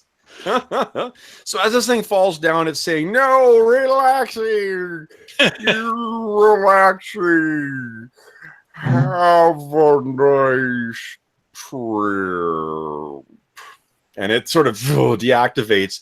And then you hear all the consoles in here all light up at once. And it says, tension detected. Relaxation mode activated. Ultimate relaxation. Quonks, there's a countdown that just started. Ah, crap. And you know what? This calls But I'm almost dead. for an oversized D6. Let's see. Oh, you lucky ducks. Boo. 6. Yay. Quonks, go ahead and make your roll. Okay. Are you actually down in hit points now? Oh, yeah. Yeah, he's pretty beaten up. I'll move. There you go. Because I can do. Is anyone else hurt in hit points? Not as badly. Oh, but you actually have hit point damage? Yeah. Okay, because I can do a healing channel too, in between his turns. Rather than do what you would think you need to do and rush because there's a countdown, Quonk's like calms herself down. It's okay, I got this. Okay. Does she crack each one of her hands? But she doesn't do them in pairs like go across. It's like top to bottom and then All right, so that's success. Another one is down. Only 2 more remain. Okay, I'm gonna roll my healing channel in between there. Ooh, 5. So, is it supposed to actually roll a number too, or do I have Yeah, to it roll? does it. You got a 4. Oh, great. Okay. So everyone regains 4 hit points, whoever has taken hit point damage. That was about as low as that roll goes. Mm. I am Okay. being aggressively helpful again, as I usually am. Nice. Why don't you give me a diplomacy check, please? Yay. I am so helpful. You've got this. Ah. Nice. So actually, the difficulties are actually escalating at this point. Oh. So that would have been bad, but you feel the feeling of 3 pairs of arms massaging your 3 pairs of shoulders, and that's enough to push it over. Only 1 more remains. 4. Here we go, Quonks. No! So finally, the last one goes down. All the screens go black. The lights in the ship go off for a moment, and then the emergency lighting comes on. But you don't hear any other voices. Nice. You guys, Thing. you have purged the computer of M2. Yay. So, guys, what's the celebration? What's the traditional celebration for the Skittermander crew? A lot of high 6s. A lot of high Sixes. 6s. Yeah. Yeah. Everyone give me a perception roll, please. I feel like there's a Final Fantasy sort of song that plays as well when they're successful. Nice. Well, didn't one of the characters have like an instrument collection that they were? I have some drums Mako on my does. arm that I can Yeah. tap. Mako's like playing her drums and Nice. I'm All right, fixing my so- hair. maybe It looks- Decoyo and Gaz like whistle a song together or something. Yep. So, Quonks, you guys all, Quonks, you're the one with the highest perception. So everyone's, there's drums playing, there's, you guys dancing around, high five, and Quonks, you're the one that notices it though. Oh. You're the one that sees it out the window. Something suddenly drops out of the drift, not far off, out the window. You kind of hit everyone else with your hands, and are like, "Look out there! Look!" And guys, what you see out the window is this. Oh no. It's the Nova Witch, a notorious pirate vessel. What does that mean? Well, we'll have to find out next time. It means we're screwed and they're going to steal our crystals. Yeah, just so you know, Leslie, he always does this. He does. He does. All right, Cliffhanger endings always. it's what I do pretty You much need like every a time. soundtrack. Dun dun dun. Yeah. Let me get out of here and we'll make with the outro. Okay, let's see here. Boom. All right. So, for those listening at home, thanks so much for joining us for this session of Starfinder and kind of a Roll20 tutorial. Who dropped out? Did we lose Steve immediately? He just hung up. Steve just slamming everything down. Where's Hey, he's Steve? back. There we go. Bam. If you enjoyed this session, you can actually find Skitter Shot is actually available in PDF for free from the Paizo website, and I'll check with you guys as well too. But this seemed like a really fun little session. Yeah, it was pretty good. It was So, great. Thank you. You're very welcome. So as always, if anyone has any comments, questions, or concerns regarding the session, please don't hesitate to leave a comment in the comment section below, and we will endeavor to reply in a timely fashion. Alternatively, if you want to reach me on Twitter, you can reach me at Dungeon Musings, or you can reach me by email, and my email address is dungeonmusings@gmail.com. You can also find me on your favorite podcast platform on the Dungeon Musings podcast. I'm about to post a pretty lengthy episode as well. That is an update for all the games that I've got going on right now and the games that are upcoming. Unfortunately, because I kept delaying and adding to it, I'll be talking about this session in the past tense, but there's also pretty extensive library of past episodes as well that you can get caught up on. In addition, you may notice that in the description of this video, there is a link to something called Heroes Save Villages. That is the charity fundraising campaign that we run on the channel. We don't do any monetization, so we don't run any ads. We don't run a Patreon. If you are inclined to toss some money the channel's way, I'd ask that you click through and learn about the Heroes Save Villages initiative, which benefits the SOS Children's Villages International Charity. This is a really terrific charity that's active in over 130 countries that helps over 80,000 orphan and abandoned children to really have an opportunity to enjoy a stable and loving and supportive childhood. So that's, of course, I don't want anyone to feel obligated, but if you are inclined to click through and learn a little more, there are some neat options for affecting our gameplay too. You can make things easier or more difficult for the players, as well as a couple of other neat rewards. So last but not least, I want to thank my players. So Especially Leslie. Leslie. Thank Leslie, you. thanks so much for joining us tonight. Leslie, Steve, Jeff, Dave, and Arlen, thanks so much for joining me in the Packed Worlds tonight, guys. And I will point out, we played the 2018 adventure, and the 2019 adventure did come out not too long ago. Is this the last we've seen of our stalwart Skittermanders? We'll have to find out.